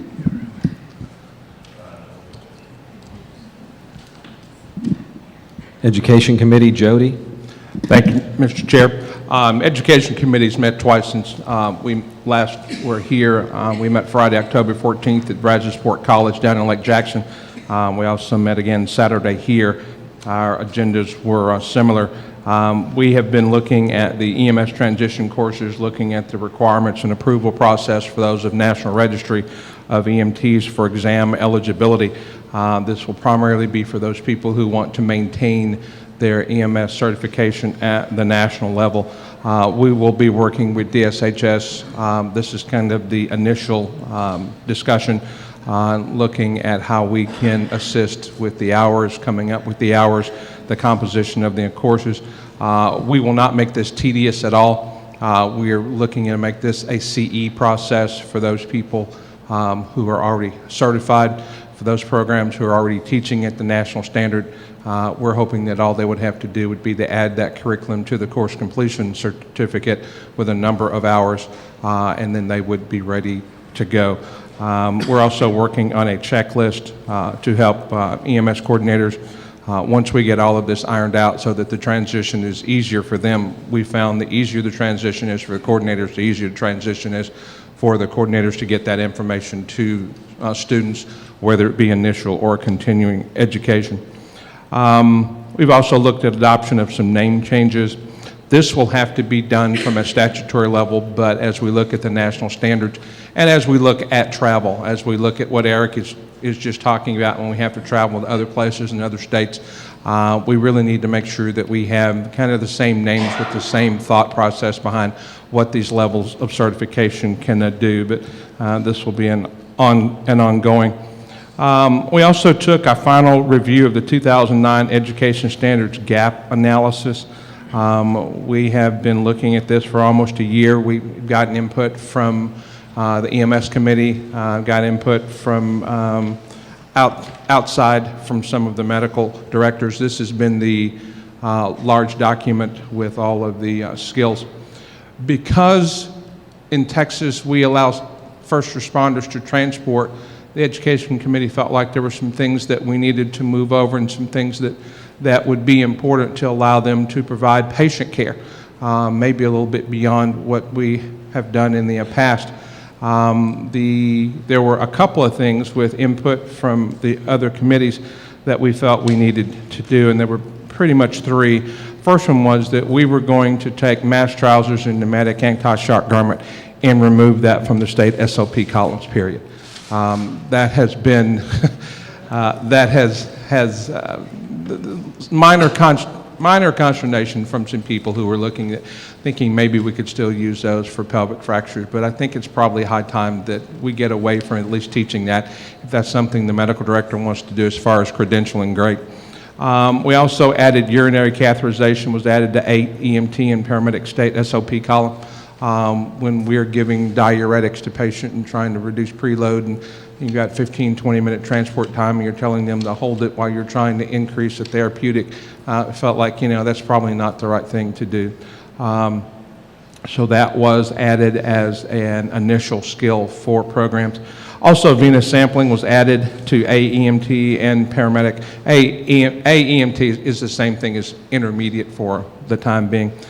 Venous sampling was also added to AEMT, and all the other recommendations from the committees. There was one that we looked at, and that was the use of RSI.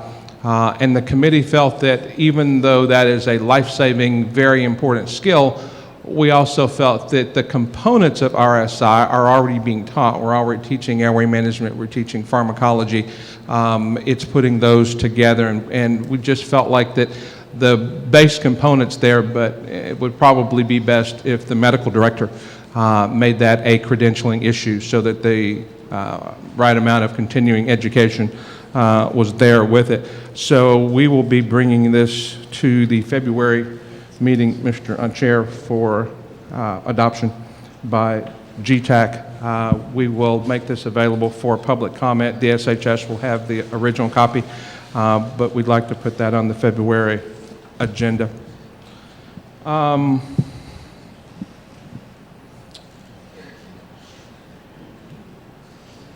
Yesterday, Dr. Hatch and Jeff McDonald helped us with our 22nd, that's 22nd National Paramedic Accreditation Workshop. We had 7 programs represented there. This has been a long labor of love. We've made a lot of friends, and I think we've made some friends along the way that we probably didn't know that we had. It's probably caused, as I've said before, a lot of discussion, but at the same time, I think as we look at it and as we get closer, and we have people tell us, it's not as bad, it's a hurdle, it's not a barrier, we're getting there, and as we see more programs go, I think we are getting there.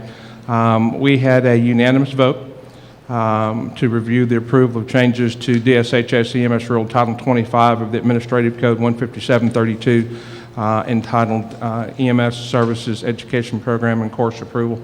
And my thanks to everyone who has helped. I know we'll be voting on that later, but just for the record, it was a unanimous vote from the Education Committee to move forward on that, as well as the 2009 gap analysis study to move that to GETAC. I know some of you, hopefully you were a little bit late because there was a great We've been working with UT Health Science Center at San Antonio, Scott Boliter and Lance Villers to help us with education and every year research. And they had some great research posters over there today. I know some of us couldn't get over there because of the conflict with this meeting, but we are really trying to get away from a lot of anecdotal things that we do and try to put some science and try to put some research behind it. So if those posters are still there tomorrow, please go by and take a look at them. We will meet at our workshop. We will have to post that on DSHS, and we will get that done quickly because we have to post items 30 to 45 days before the meeting. So we are looking at January 20th or January 27th in McAllen or Saxe, Texas. They're not too far from each other, about 800 miles from each other. So we'll be meeting either in McAllen or Saxe. We just have to work out a couple of days to get those done. And Mr. Chair, I'd just like to, I can do it now or later, you tell me. I just need to talk to Pete Wolf. Can we do that at the end? Okay, what were you going to do at the end exactly? I'd like to talk to Mr. Pete Wolf about his 10-year time, and we have just a little token for him. Oh, you want to do it now, or you want to do it at the end? We can wait till the end. Okay. That's it. Okay, I want to make sure we capture what has to be in February, and what, there was one item we're voting on tonight, but the first one you mentioned is the final review of the 2009 National Standards EMS Education Gap Analysis. Okay. I think this was also reviewed by EMS committee as well as medical directors. Okay. Thank you. Any other questions for Jody?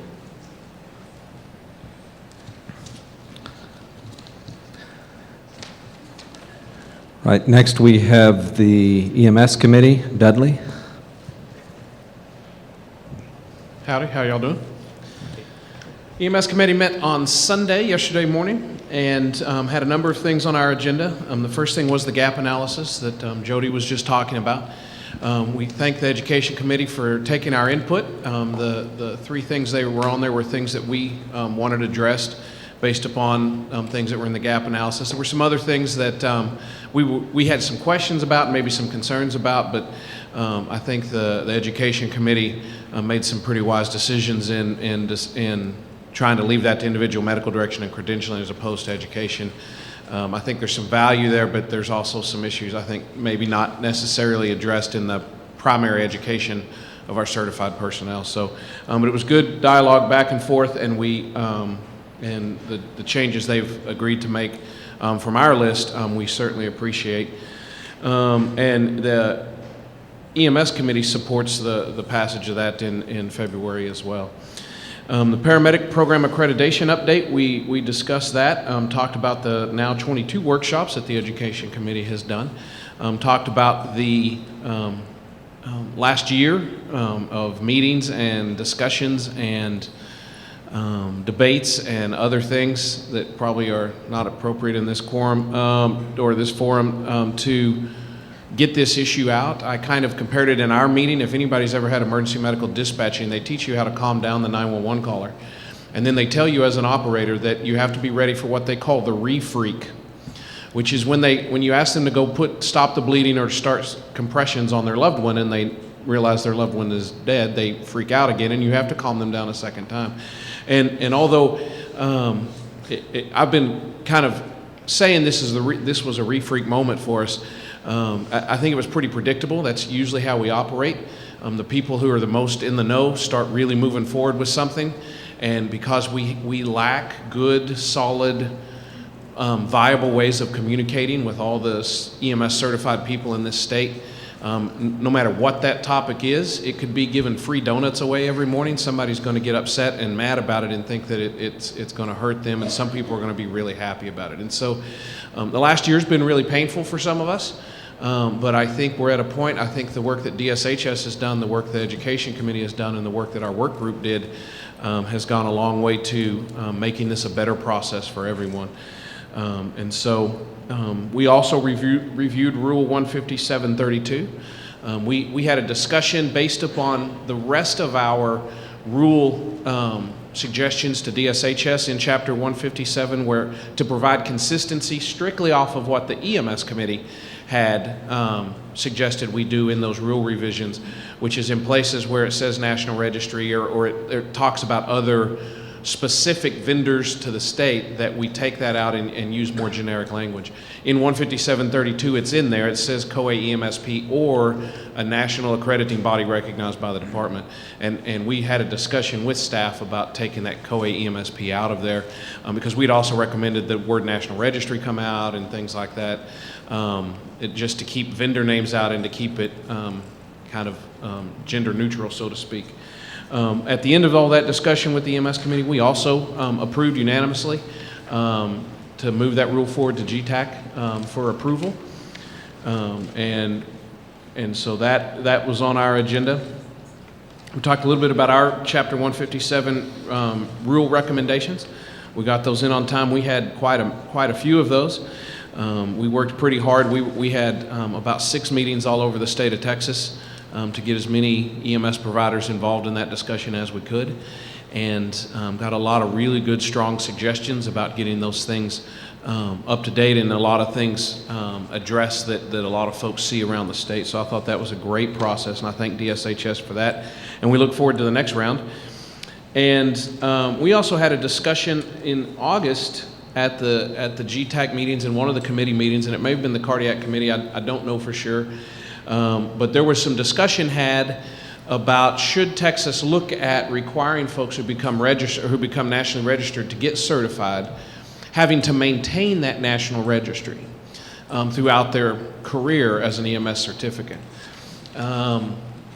Amazing, several folks on my committee got phone calls and emails about that after we got back home from our August meetings. And so we opted to put that on the agenda and discuss it. We had a lot of really good input from the audience, a lot of really good input from the audience as well as DSHS staff.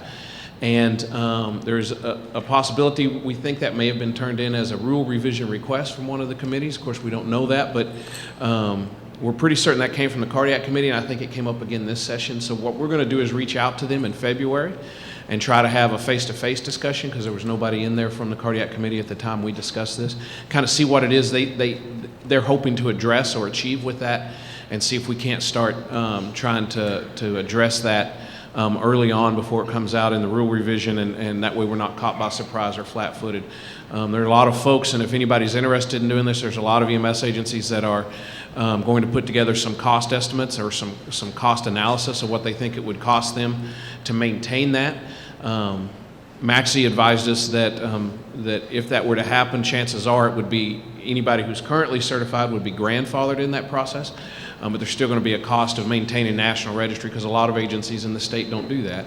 And so we've asked for agencies that are willing to volunteer that information to provide that for us, and we'll come back and readdress that in February and let you know how that goes.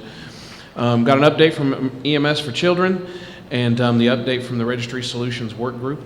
We also bid a fond farewell to Chief Brian McNiven from the Commerce Fire and Rescue. He's been with us for 3 years, and he's rotating off our committee, and in his place we welcomed Chief Tammy Kaye from the Dallas Fire Rescue Department, she was heavily involved in our Rule 157 discussion. She attended several meetings all over the state with us, and is eager to get involved and be a part of that. So that was it for our committee. Our next meeting will be at GETAC quarterly meeting in February. Any questions for Dudley? No? Were you one that we resentenced? Who, what? Did we reappoint you as chair? Yeah. Yeah. Okay, that was a sentence. Okay. Because you're doing such a good work, that's what we call it. Is that what it was? That's what it was, yeah. Okay. Yeah. I'm not All sure right. that's what she told me on the phone. Thank you, Dudley. We appreciate it.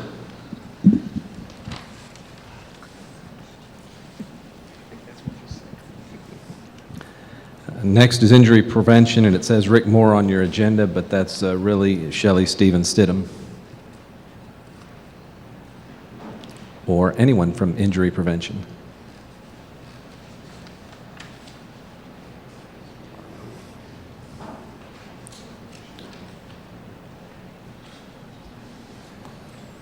Going once. Right, we'll move on to the next one. Medical Directors Committee, Dr. Ellerby. Dr. Ellaby is not here, over here. All right. This is Bobby Greenberg. I'll give the report from the Medical Directors Committee. We had multiple reports, as have other committees, from the Assistant Commissioner, the EMSC, Catastrophic Care, Trauma Registry, and then we had additional reports from Dr. Kidd on disaster. We also approved 157.32 with some of the similar comments regarding some wording, although actually it sounds like EMS and Medical Director had polar opposites on including co-AMSP and specific names. Either way, that was approved as presented to us. We also approved the 2009 gap analysis. Other information or a February agenda item we would have, which we would like to be placed upon the GETAC February agenda, is a position statement on health information exchanges between EMS and hospitals. We believe we already have one that is in pretty good wording, although it has not been reviewed by the committee. Medical Director Committee believes they can review that and approve that in February and forward it to GETAC for approval at that time. We're hoping to cut off about 3 months' worth of time and get that pushed forward.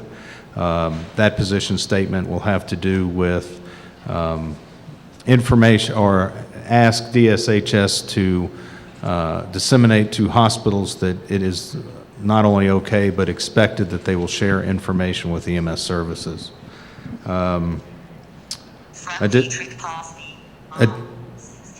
Additionally, we heard and we'll have on our next agenda the issue of out-of-state or fixed-wing providers coming into state and what their ability is to provide care in the back of an ambulance, and then a discussion about maintaining National Registry certification as well as potential requirement, which I believe was a recommendation from the Cardiac Committee to have ACLS or other type courses like that. We will be discussing that at our February committee. And I believe Dr. Ellaby also stated that he thought he was done being chair of that committee. He said that to me with a smile. And I believe that concludes our report unless there's any questions. This is your first council meeting, correct? Yes? Yes, sir, it is. Yes. Unless you include the retreat. And Dr. Greenberg was recently appointed. Comes from Scott and White and Temple. He's the emergency physician slot, and we're real glad to have you. And you started off with a lot of hard work at Bandera, so welcome. Thank you, sir.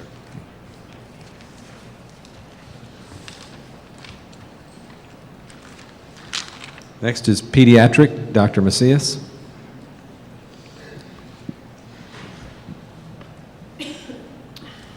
Our committee met yesterday afternoon. We began with our committee liaison reports and our ongoing EMS for Children State Partnership. As you remember, this is the largest vehicle that we have for both federal support because of their expertise and because of their funding of additional initiatives that they support in the state of Texas. The state partnership received additional funds from HRSA to develop 3 to 4 evidence-based protocols through a subcontractor. Currently, the GETAC medical directors will be receiving SurveyMonkey questionnaires to better fine-tune the questions to be addressed so that they're useful to the needs of the state and are far-reaching across the different committees. The topic of regionalized online control has been one that we've discussed at several of our meetings. We continue to look at surveying a needs assessment of where those particular areas are, both through scientific study, through IRB approval, as well as through convenience sampling at this meeting. We continue with 8 special needs classes offered throughout the state, focusing on respiratory distress and failure. And I did want to add, in response to much of the discussion that we had about a year and a half ago about equipment on ambulances and where the real needs were, where the gaps were in performance measurement, and what we could provide to the state. State Partnership continues to work with several children's foundations across the state and will begin providing neonatal ambu bags and colorimetric and tidal CO2 detectors to be distributed on a demonstrated need basis. Other issues, we've discussed pediatric categorization and trauma centers designation. There's currently a HRSA-funded initiative through EMSC also to look at a model for pediatric regionalized care, much like the state of Illinois has done and much like Arizona is currently approaching. So we are in partnership with the program in New Mexico. There are very specific stipulations for Native Americans being involved in this initiative, so that required that level of integration. The committee reviewed the Regional Advisory Council Performance Improvement Data Dictionary, specifically looking for pediatric applications, and felt that all of this had well-defined populations where pediatrics was applicable to those groups. Key issues regarding the Registry Solutions Work Group was that the largest areas of interest continue to be traumatic brain injury and submersion injury for children, and so we will continue to focus on how we can be engaged in those activities. Finally, the State Child Fatality Review Team, which has become a regular part of our reporting, was conducted, and there should be a full 2011 annual report that would begin in December. We have no specific action items or motions. Any questions from council for Dr. Macias? Thank you. Next, we have Stroke Committee, Dr. Rutledge.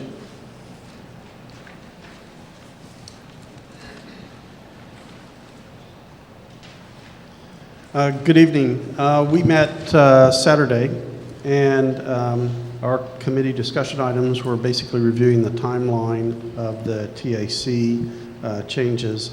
And we also had a presentation by STRAC San Antonio, basically showing their outstanding IVTPA rates, which are much higher than everyone else, and how they are going about doing data collection right now, which was really fantastic. We have no action items, but we did have some pretty interesting public discussion. One is we're going to try to put together liaisons to come to the other committees to try to help with dissemination of stroke information, and also to find out what help other committees need. Let's see. We're also starting a subcommittee to work on a Texas-specific CE for EMS. This would, right now, the requirements for first responders is basically to learn the Cincinnati stroke scale, but also for the other people, it's the ACLS equivalent of stroke.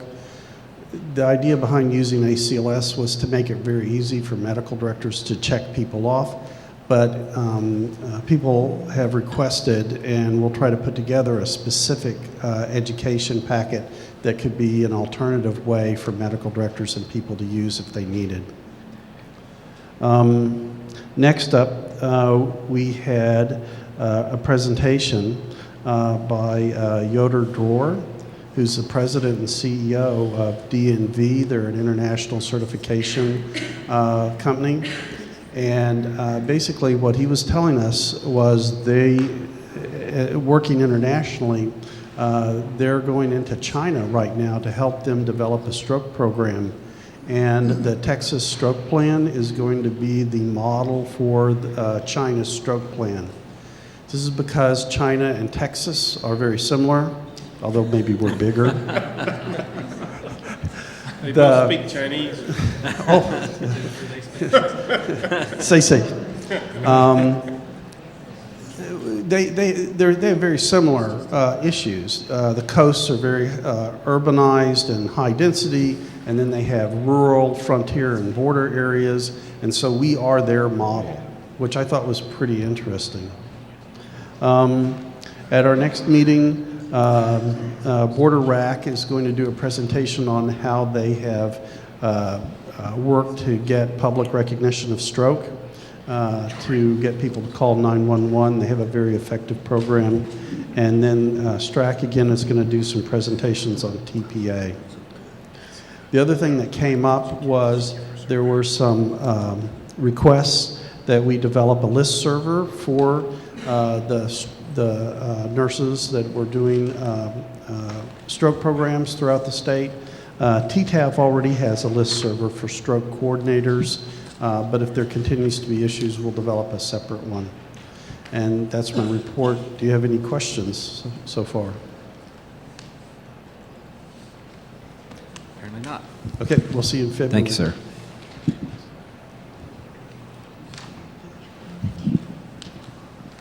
Trauma Systems Committee, that would be Jory. Good afternoon, sir, council members. You should find at your place a PowerPoint from the Trauma Systems Committee, and you will find that we're trying to look at the data that's currently available through the Texas Trauma Registry and other resources to look at where we're at with trauma center designation, the injuries, we have the top 5 E-codes causing fatality in the state of Texas. So we walk through that, and if you'll look at the last 2 pages, you'll find that each of the committee members now have assignments to reach out to other stakeholders and bring information back and work as a liaison for the committee with those stakeholders. And we did have some action items. In fact, we had several action items. And the first action item was that we identified, and it's well known, that Texas has a very high incidence of DWI fatalities. In fact, we have more people dying in the streets and the highways in Texas from DWI than all of the people who have died in Afghanistan that were U.S. soldiers since it began. And so one of our first action items is to ask for the permission or for your approval to start a work group to actually look at what is going on in the state of Texas for prevention of DWI. And so we're not knowledgeable. There may be other task forces, other groups that are working at this at a very high level, but we're not aware of that. And we would like to see a multidisciplinary group that brings the law enforcement, the legal system, the business community, and other stakeholders together to look at ways to prevent DWIs in the state of Texas. The second was that we had a PI group that looked at, Scott Christopher and Kathy Rogers, to look at PI initiatives and the audit filters that were mandated from the criteria that was established before. That criteria has been updated with the rule changes. And so instead of looking at mandated audit filters, there was an opportunity to look at recommended performance standards and then potential events when those performance standards are not met. And so we wanted to continue with that work group as well. And then if you look at the data on the PowerPoint, you'll find that we have a very high incidence of geriatric trauma in the state of Texas and a very high mortality rate as well as cost. And so we wanted the opportunity to put together a work group to look at geriatric trauma specifically. Do we need to create evidence-based protocols from the EMS side into the trauma centers, the field triage, and so on with the geriatrics? In addition to that, the registry, if you look at the data, you will find there's some holes in there, and you'll ask yourself, is this really valid? For example, we have several individuals that are 119 years old in our trauma registry. I think if you look at the Guinness Book of World Records, you will find that that's probably not true, or they haven't reported themselves. And so the bottom line is we do need some help with some validation issues to make sure that the data, the quality of the data that goes into the registry is pristine, especially if we're going to make decisions on care and evidence-based protocols based on that. So we wanted the opportunity to create a work group with the registrars and different stakeholders, again, to look at the quality of the data. And then, again, if you look at the data, you will find that the 2 top injuries are motor vehicle crashes. In addition to the falls is actually one of the leaders. And then there's a high incidence or an increasing number of suicides in the state of Texas. And so we wanted to work with the injury prevention group and the stakeholders to see if there was a way we could develop canned injury prevention programs that could be rolled out to the level 3s and to the level 4s and to the different racks. And then the other issues that we looked at were, there was Mr. Otis liaison responsibilities to work with EMS. And so he made us aware of 2 issues that are popping up with EMS. The first one has already been talked about to some degree, and that is in the rural communities, there are issues where the patient needs to be transported. They have extreme shock, multiple system injuries, and the trauma center is an hour and a half away, and there's a non-designated hospital close to them. And so that discussion through the Trauma Systems Committee is that's usually a local decision. based on the hospitals, and the field triage protocols developed by the RAC should be able to address that. We wanted to make you aware of that as well, and then work with the EMS committee and make them aware of that. And the other issue that he brought up from EMS was the dispersal of the 3588 funds. That is an ongoing issue with EMS, and so again, our job is to make you aware of those issues. And then at the last meeting, we passed, not in the August meeting, we went through the rule revisions, and you'll see in the PowerPoint, there were 4 issues that were brought forward from that, and you'll see them. One was the language to potentially create the systems PI for the state of Texas in the administrative rules, and you'll see some recommendations in that. And then the clarification of language in 3 other areas, so you'll see those listed in the PowerPoint. So we did ask that the GETAC committee, our council, look at the rule revisions that were recommended from the Trauma Systems Committee. So again, we would like to hear some feedback from you guys, I guess, at the next meeting in February. Can I answer any questions? Jory, correct me if I'm wrong, I've got 3 items that need to go, that you're asking be put on the February agenda. One is consideration of the appointment of a work group for DWI prevention. Is that correct? Yes, we would like the opportunity to explore what's out there. There may be some very successful DWI activities at a very high level, but we're not aware of it. Okay. And then you talked about a work group for geriatric trauma issues? Correct. Okay. And then there was one in between there. You were talking about PI, but I don't think I wrote down. That's still a work group that's looking at the standard operations for trauma centers, as well as the audit filters or event review for the trauma centers for level 3s and level 4s. Okay, so what's a short way to describe that? PI work group. PI work group. Okay, thank you. And then the other one, the opportunity that we're asking for, is to create a registry validation work group.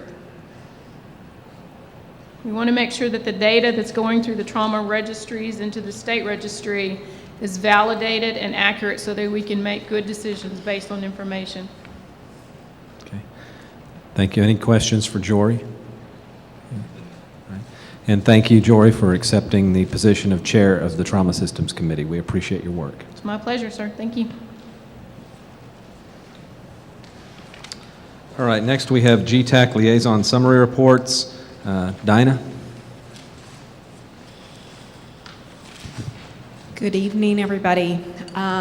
First of all, I wanted to thank you all for, so many of you attended and participated in the strategic planning of GETAC and Bandera. And from TTAF, we certainly appreciate y'all's commitment to GETAC. This is a very important council. It continues to be.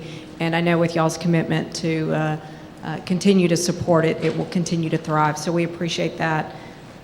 Pete, it's not going to be the same without you. Your service has just been incredible over the years, so thank you. Just wanted to, all of a sudden I'm realizing I have to be self-conscious.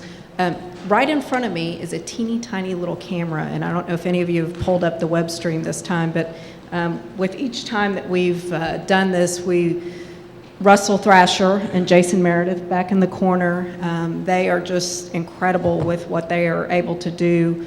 But this little camera, if you've pulled it up on your devices, it's like looking through a peephole. And it sort of contorts the person that's standing right here. Y'all all look lovely on the camera, by the way. But it's when you stand here, you look a little contorted. But we continue to webcast. You can watch it live, but then I think something that will probably be used more and more is the ability to go back and hear what was said in a committee. Sometimes I know I have to, something gets said very quickly and you're sitting in the back of the room talking, it's like, wait, what was that? And so I've actually started jotting down at different times, okay, at this time, so I know where to find it on the recording. And I think that will be helpful, continuing to get that word out there. We did have our TTAF meeting the other night, and we do have a few new board members. Actually, David Reeves will continue to be our vice chair of TTAF. Scott Christopher moves up to be the secretary of our board, and Dudley Waite and Kathy Rogers are our new board at large members. Dudley had been serving on the board as secretary, but has changed his slot. And then I just wanted to make a few additional comments about our board. Scott Mitchell, I know many of you know Scott. He has served as our EMS division chair. Scott has resigned that position with his new job. He's decided to focus on his new job first. Says he's going to continue to support TTAF. But Dr. Ed Rock has just been tapped to be our new EMS division chair. So we're very excited about that. Some of you may remember Dr. Rock. It may seem familiar, but we're thrilled that he's going to come on and help that division. And then our RAC division has been headed up by Wanda Helgeson from El Paso, the border RAC. And we appreciate your service, Wanda. And now Daryl Pyle, who is from SETRAC out of Houston, the new CEO for that RAC, is going to head up that division. So we're excited about Daryl. Always sad to see somebody like Wanda step off, but I think it will we'll continue to keep her involved in many ways. Our divisions, just I want to mention real quickly, we continue obviously with our trauma surveys. That is a big focus of the trauma division, but they've been working on an administrator's manual. That is in its very final edits, and the purpose of that is oftentimes the level 4 facilities primarily, they ask a lot of questions of the trauma coordinators. Why are we doing this? Why are we involved in trauma? What's the purpose? What's the goal? And that manual will hopefully help to educate administrators on why the trauma system, why they should be involved, the benefits of it. And that should, again, be rolling out early 2012. It's hard to believe. And that division has also been working on a data management course that will roll out with the new registry for registrars to better understand the new requirements, the new registry, and that will be sometime mid next year, probably summer to fall. We've done 2 stroke surveys, stroke support facility surveys, as Jane mentioned earlier, and have one more on the calendar. And I think that system is really moving along, and we're excited to see where that's going. And then finally, I just wanted to mention that TTAF, we are sponsoring a RAC development workshop that will take place at the STRAC offices in December.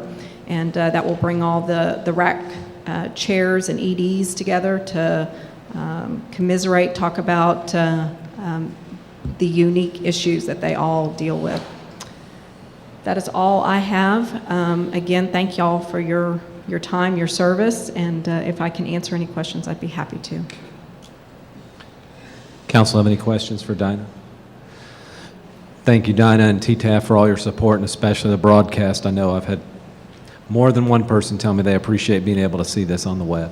Well, and as Dr. Stewart pointed out, you can watch it on I-35. I mean, you can listen to it on I-35. It's that San Antonio traffic. At the rate traffic's moving this afternoon, you could watch it.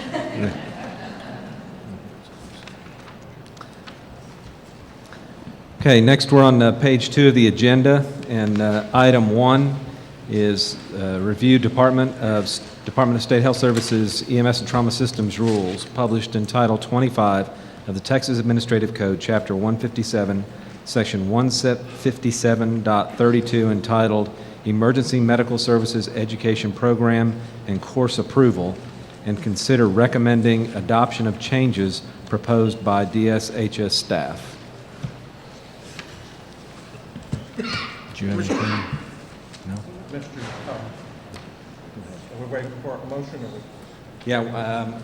Yeah, we could probably need a motion, and then we can discuss it. Mr. Chair, I make a motion, we adopt review 157.32 entitled EMS Education Code Course Change Approval. Second motion. We have a motion and a second. We're ready for discussion. Any discussion?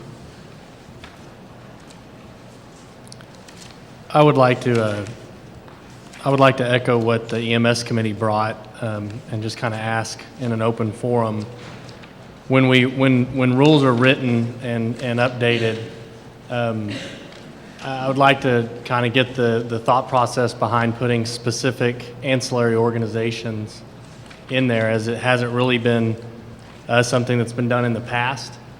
So if you put the, for instance, the accreditation body, nationally accepted accreditation body, and as recognized by the department, what's the thought process behind putting specifically the co-EMSP?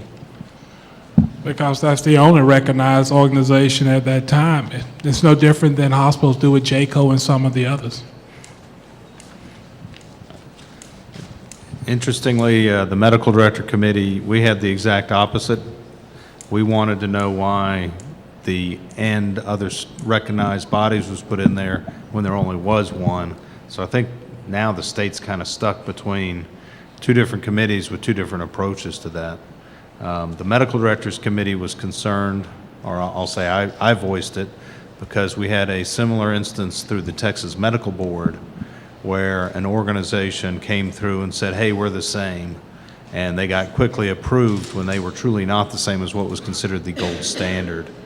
So I think it does put the state in an interesting position of endorsing one organization, but at the same time, I think if that organization is seen as the gold standard or the standard, then other organizations would have to live up to it. I don't have a good answer, but I think it's interesting that two committees are concerned about both ends of the spectrum. I don't disagree with you, and I understand what you're saying, but I guess my concern is endorsing any one group as a gold standard, because to achieve gold standard, they were the first one to wave their flag and say they were the gold standard. So I don't know if to produce a gold standard, I would think, especially how this body works, it's a consensus process. So, I mean, like I say, my concern was, if we head down this road and we start endorsing specific groups and ancillary organizations, then where does it stop? I mean, are we going to have ACLS as a requirement, or are we going to have some sort of advanced cardiac life support endorsement course? I mean, we're going to go down that specific road. So that's why I brought it up, to hopefully get, bring it out. Well, Ryan, COA is the organization, first of all, that's recognized by NASIMSO, and that's in the committees and stuff that decided that it should have a national accrediting organization. National Registered NASIMSO, which is the state directors, it is the organization that they recognize. So that's why it's there. Now, we don't want to box ourselves in as a state agency just in case COA fall out of favor for whatever reason. We want to be able to use somebody else. But at this time, there's not anybody else there. So this rule change, I know that 157 is open, and from what I'm understanding, that this would be somewhat immediately adopted, or is this just the language going forward, so in 2012, this is what we're going to work with? This is the language that's going forward. For now, that rule will be open. There would have to be other changes made because we have suggestions from other committees.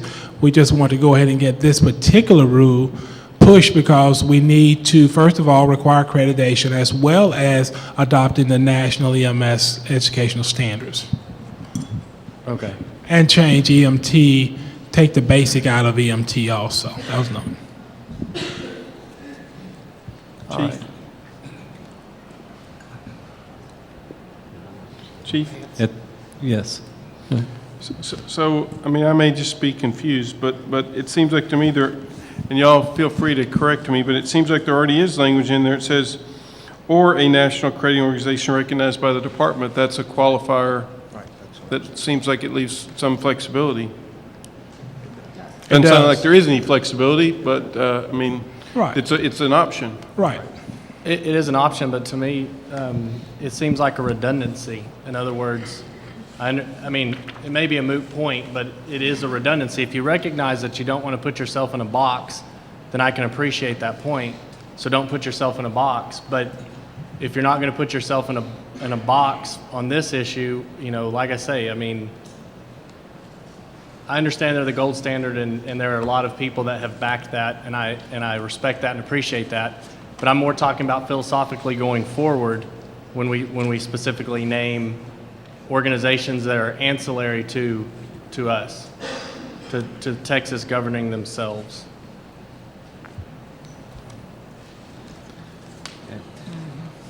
I am going to open a public hearing at this time for public comment. If there's anyone in the audience that would like to come forward and comment on this proposed rule, please do so at this time. And when you come forward, please state your name for the record.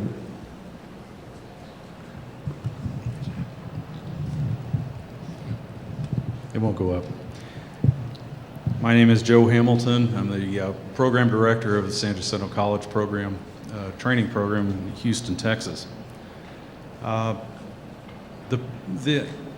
Maybe the underlying concept of COAMPS hasn't been presented here, so let me try to clarify this from a collegiate point of view.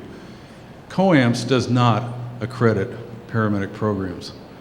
The Committee on Accreditation of Allied Health Education Programs, CAHEP, accredits programs. Now, that is a gold standard amongst collegiate programs across the country. And CAHEP is not only engaged in the accreditation of paramedic programs, but also a number of other allied health programs. So to clarify this situation, CAHEP is an overarching body, and their active arm in emergency medical work is COAMPS, which is the Committee on Accreditation of Allied Health Professions, or paramedic professions. And that was my only comment. I wanted to clarify that for you because that is a very accepted body. Thank you. Hello, I'm G.K. Sprinkle with the Texas Ambulance Association. It's good to see you all this evening. Thank you for letting me speak. I would like to echo Ryan's concern, EMS Committee's concern, that a specific name should not be part of the rule. I think if the rule describes what you're after getting, what you want to get, what you are after seeing, then a specific name is not necessary. It should be that way so as to not say that one entity has control over the state of Texas, one particular entity. And while there is the or, which is important, I think that it could be better if it were just however you want to describe it in specific terms without mentioning a name. Thank you very much. Thank you. This is a public hearing, and it's open for public comment at this time.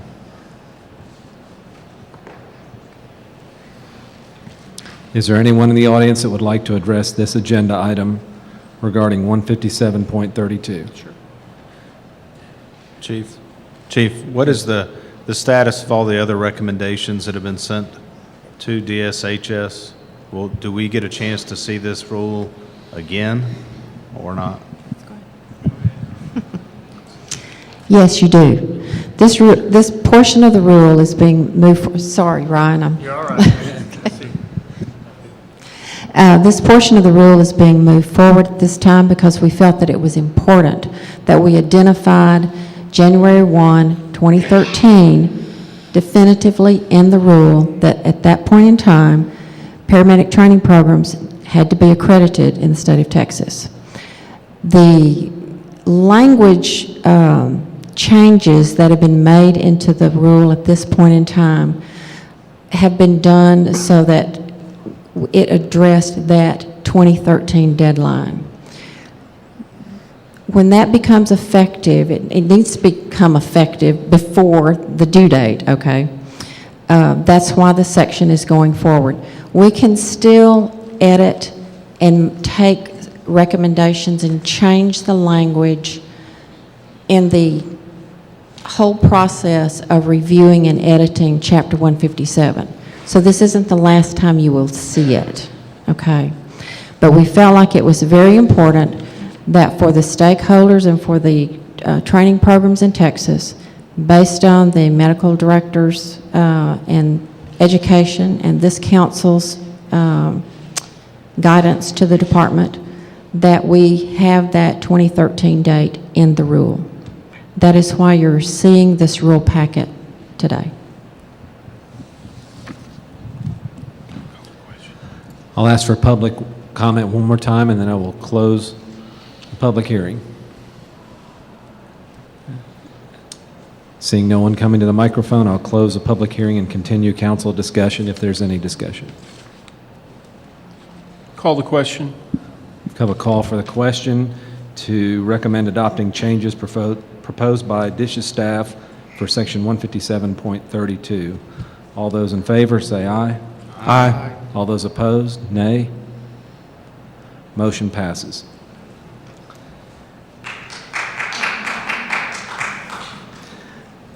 Item number 2 is to review DSHS implementation plans regarding House Bill 1476 of the 82nd Texas Legislative Session relating to the grounds for revocation of an EMS personnel certification.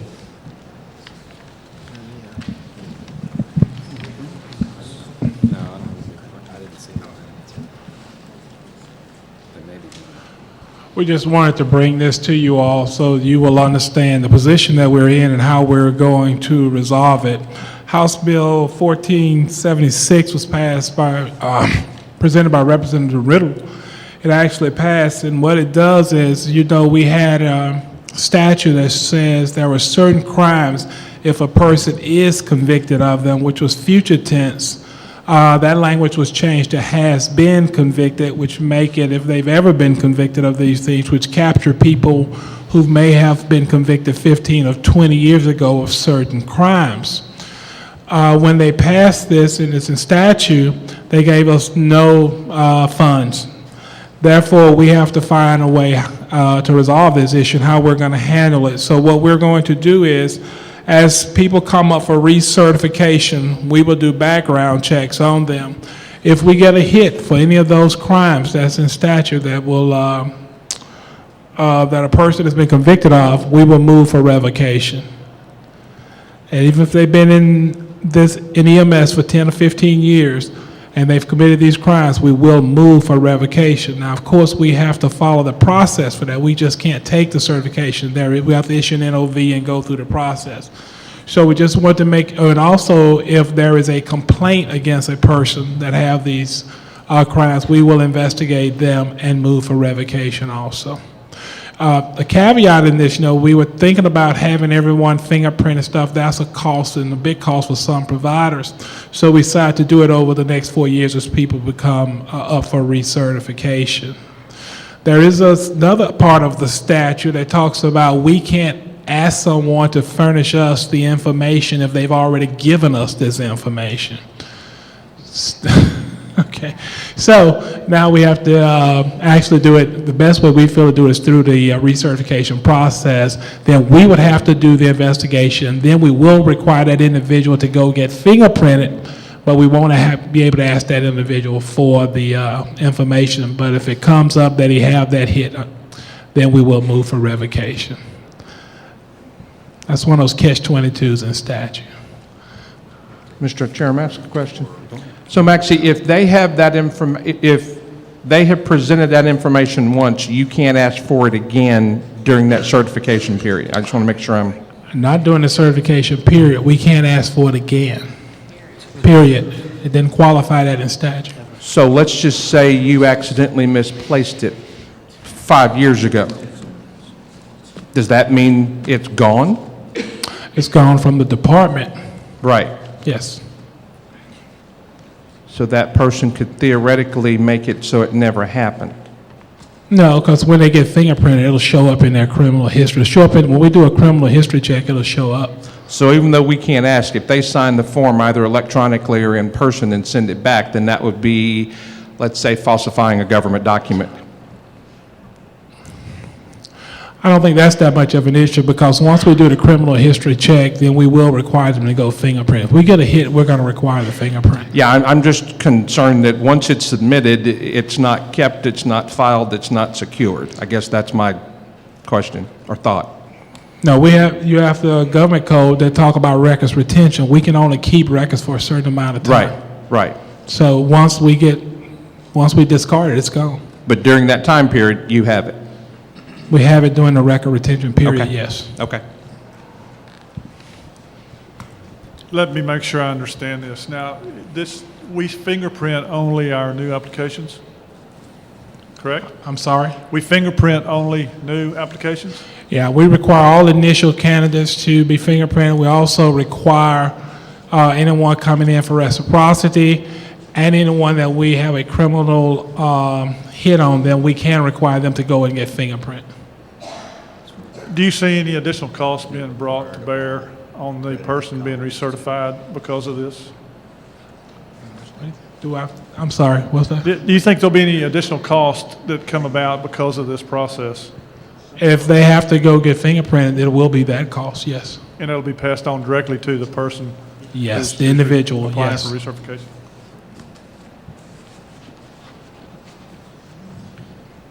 Maxie, this doesn't go directly, go directly to what you're talking about here, but one of the kinks that I see in this is one of the kinks that I've had with some of my students in getting this done to begin with is a trip to Lubbock, in our case, because it can't be done any closer than that. And they're not, the place where we have, the place where we go to get this done is, I mean, you're going to have to do it between 8 and 5 or you're not going to get it done. And that does create a bit of an issue. It's pretty well mandatory that somebody's going to have to take off work to get this done. My question is it possible to get the fingerprints done somewhere else, like at a sheriff's office or something like this, and have a local, somebody that's certified to do that to a criminal, do a 10 card on us? What can happen is they can ask for a card, be sent from the regional office. They can't get that card. They can't have their local sheriff, police, someone that's qualified fingerprinter, but it still have to be sent to, what's the name of it? Yeah, Identification Solutions, that company that's on the website. So there is a process where they can have it done locally, but it still has to be mailed into that organization. Does that slow the time down doing it manually? Yeah, because it has to be, yeah. It's not electronic. Electronic's a lot faster. Maxie, I just have a quick question. Is there any consideration to screening these folks, these applicants, before they start training and start clinical rotations and stuff in the ambulances and emergency rooms, rather than waiting until later on down the road?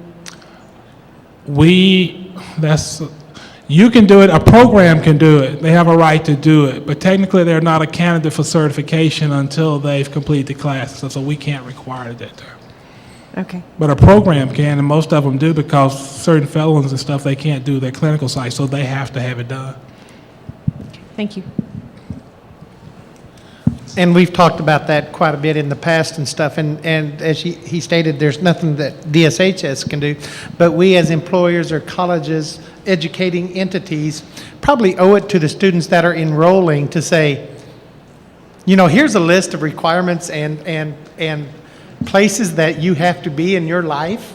You can't have killed somebody, you can't have been convicted of child molestation and pornography, whatever. This list, you cannot have been on this list. So that the person that's trying to rebuild his life needs to know that, so he doesn't invest a year of his life and a lot of his money knowing that he will never be certified. So we as educators and employees owe that to the applicants and employees going into the process.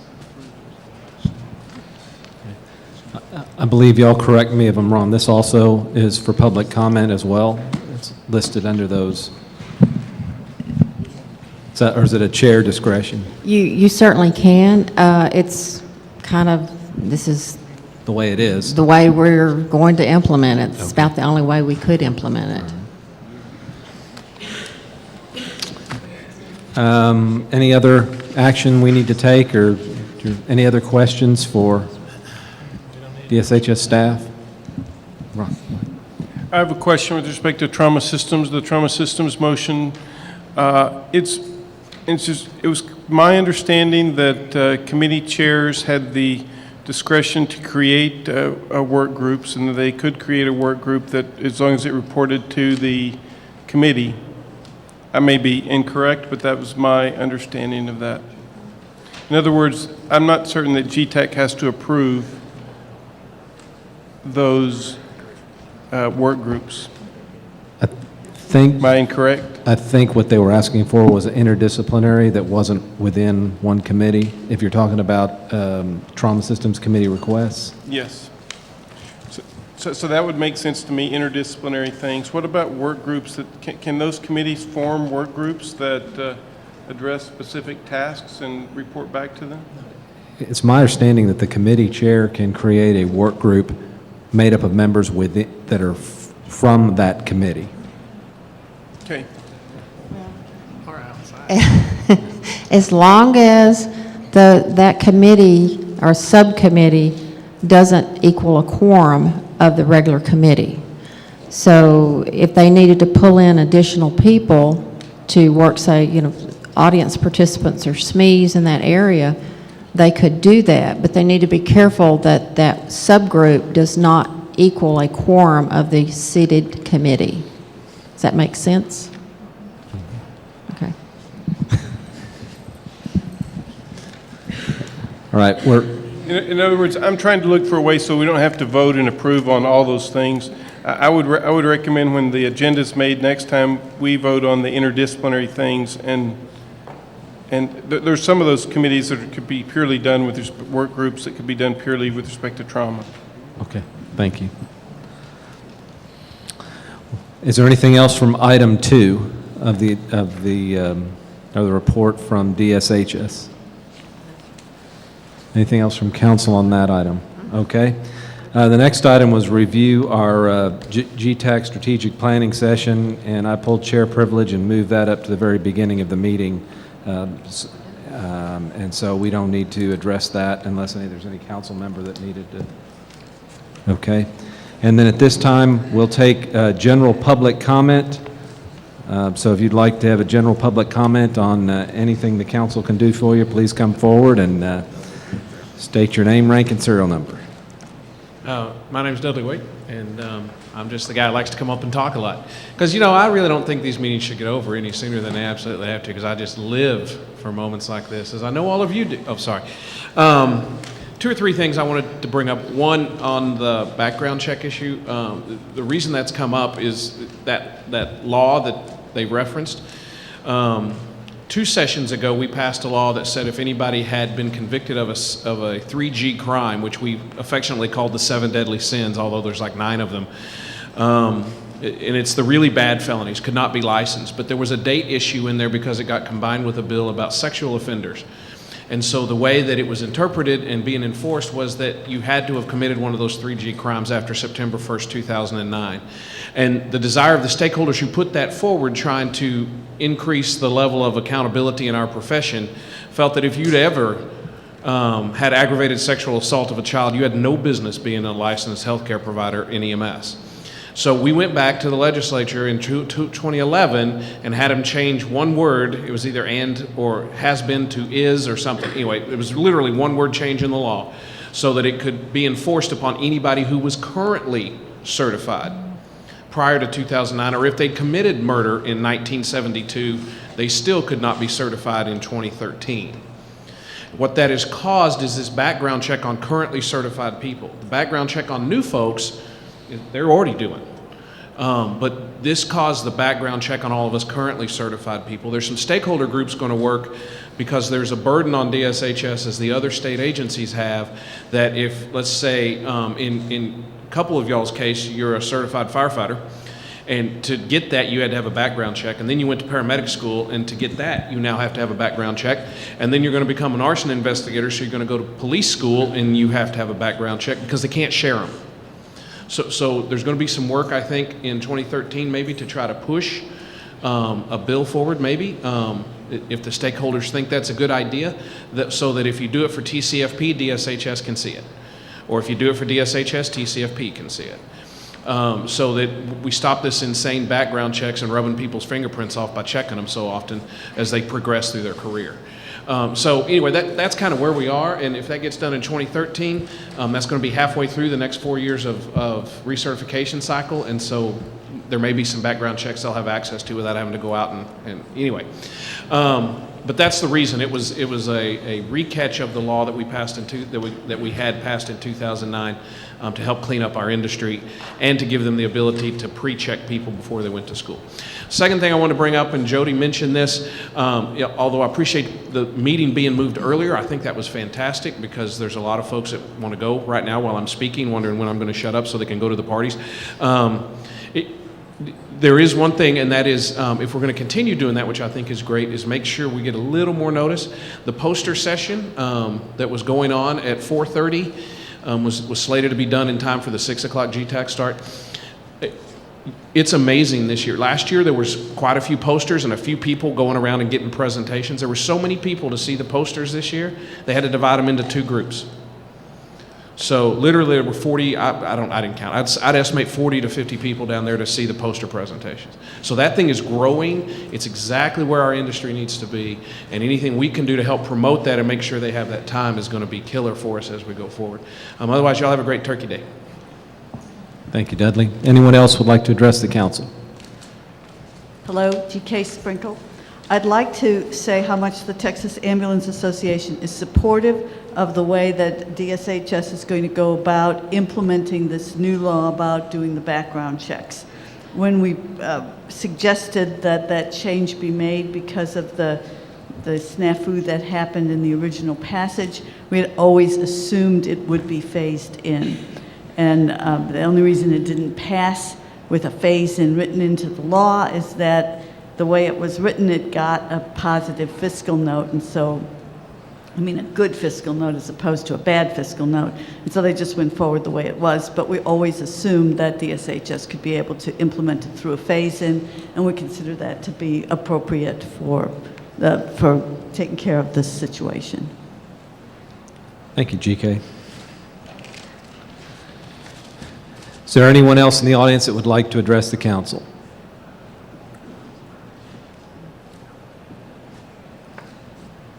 Seeing none, I'll close the general public comments.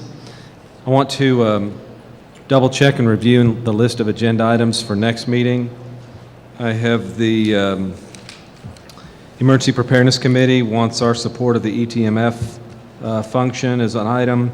Education Committee wants the final review of the gap analysis on the agenda. Medical directors are developing a position statement about health information exchange between hospital and EMS providers. And then we had 4 work groups requested by the Trauma Systems Committee. Are any of those 4 intended to be handled in-house by Trauma Systems? Mr. Chair, I believe that the trauma registry validation, if we have the opportunity to tap into registrars that aren't on the committee, then yes, we could probably handle it within the Trauma Systems Committee. Okay. And I'll let you handle that as chair. But the other work groups, DWI prevention, and the PI work group and the geriatric trauma issue are cross-disciplinary, and then council would need to decide that. Is that correct? Okay, thank you.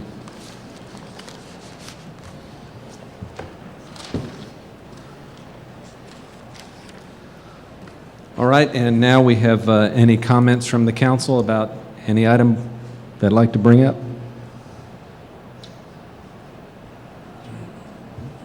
All right.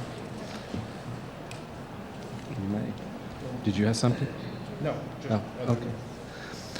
Right, then I'll start off and say that this is Pete's last meeting with us, and we are sad to see you go. This council and you help this council give birth or gave birth to it. I don't know which is more appropriate, but it was probably painful at times. But I hope that you won't forget us as you go away, and I hope that you take a lot of pride and satisfaction with you. You've done wonderful as vice chair. There's probably not enough words to commend you and compliment you and say thank you on behalf of this council and the citizens of Texas and the stakeholders and all the people you've worked with over the years. So I want to thank you very much, Pete.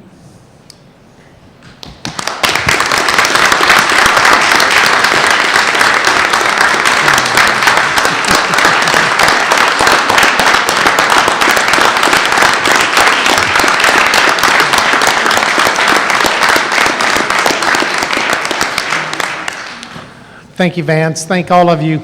I will take just a few moments today, just a few words, and I will be very brief because I know everybody's ready to get the heck out of here.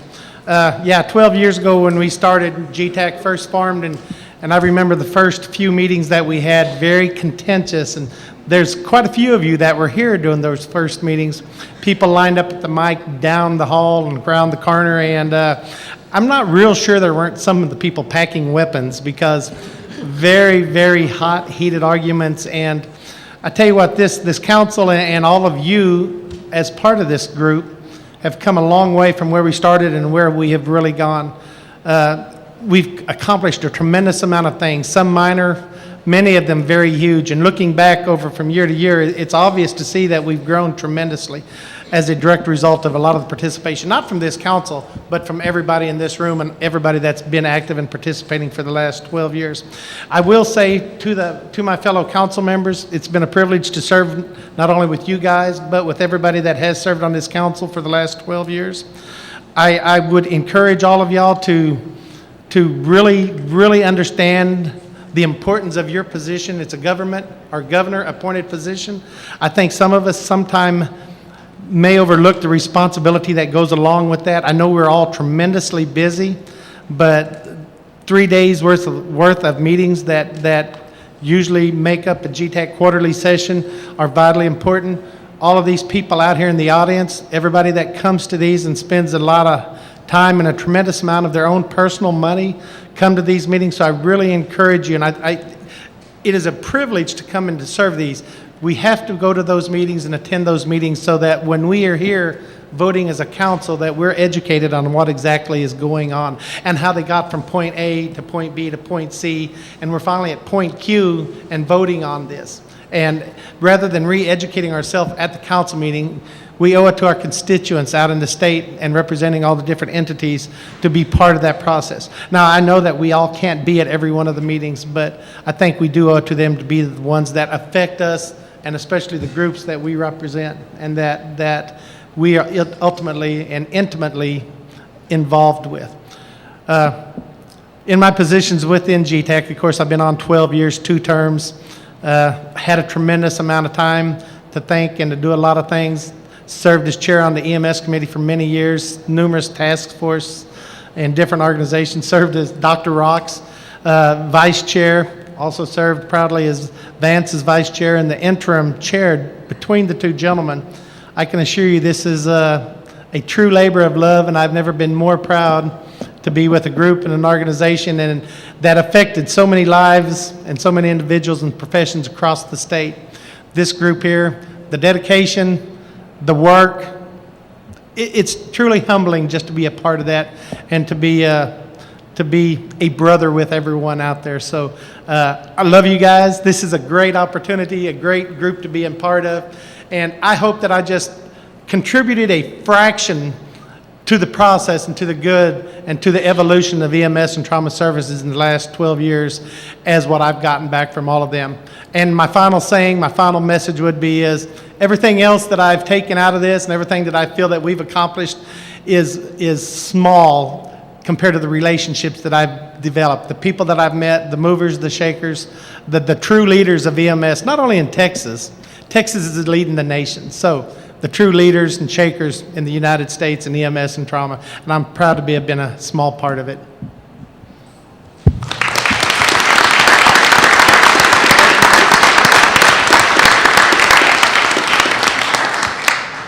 Pete Wolf, you're going to leave us. I'm still stunned.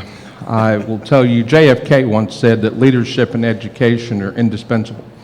And your leadership and your help and your knowledge and your skill to us, when I was appointed to the council, you probably remember you took me off in a corner and kind of explained to me how things were going to work, and you were absolutely right. It is a labor of love. It has been an absolute wonderful treat to work with you. And on behalf of the Education Committee, we just wanted to leave you with a little token that you can either use here or take home.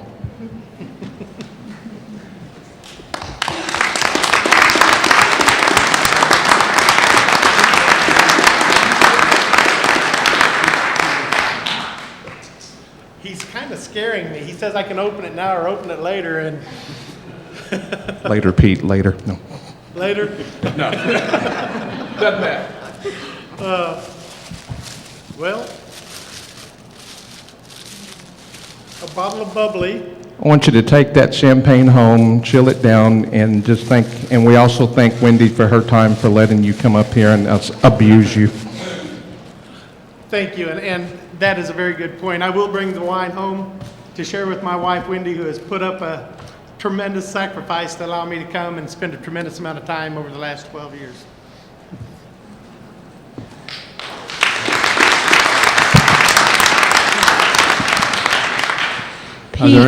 Pete, from the general public that I represent, we hate to lose you. He's been a true champion, and for a person who couldn't barely spell EMS, Pete has been a wonderful help, and I so appreciate him and all the people in the state of Texas, the people that you will never meet. Thank you greatly for all your service. Thanks a lot.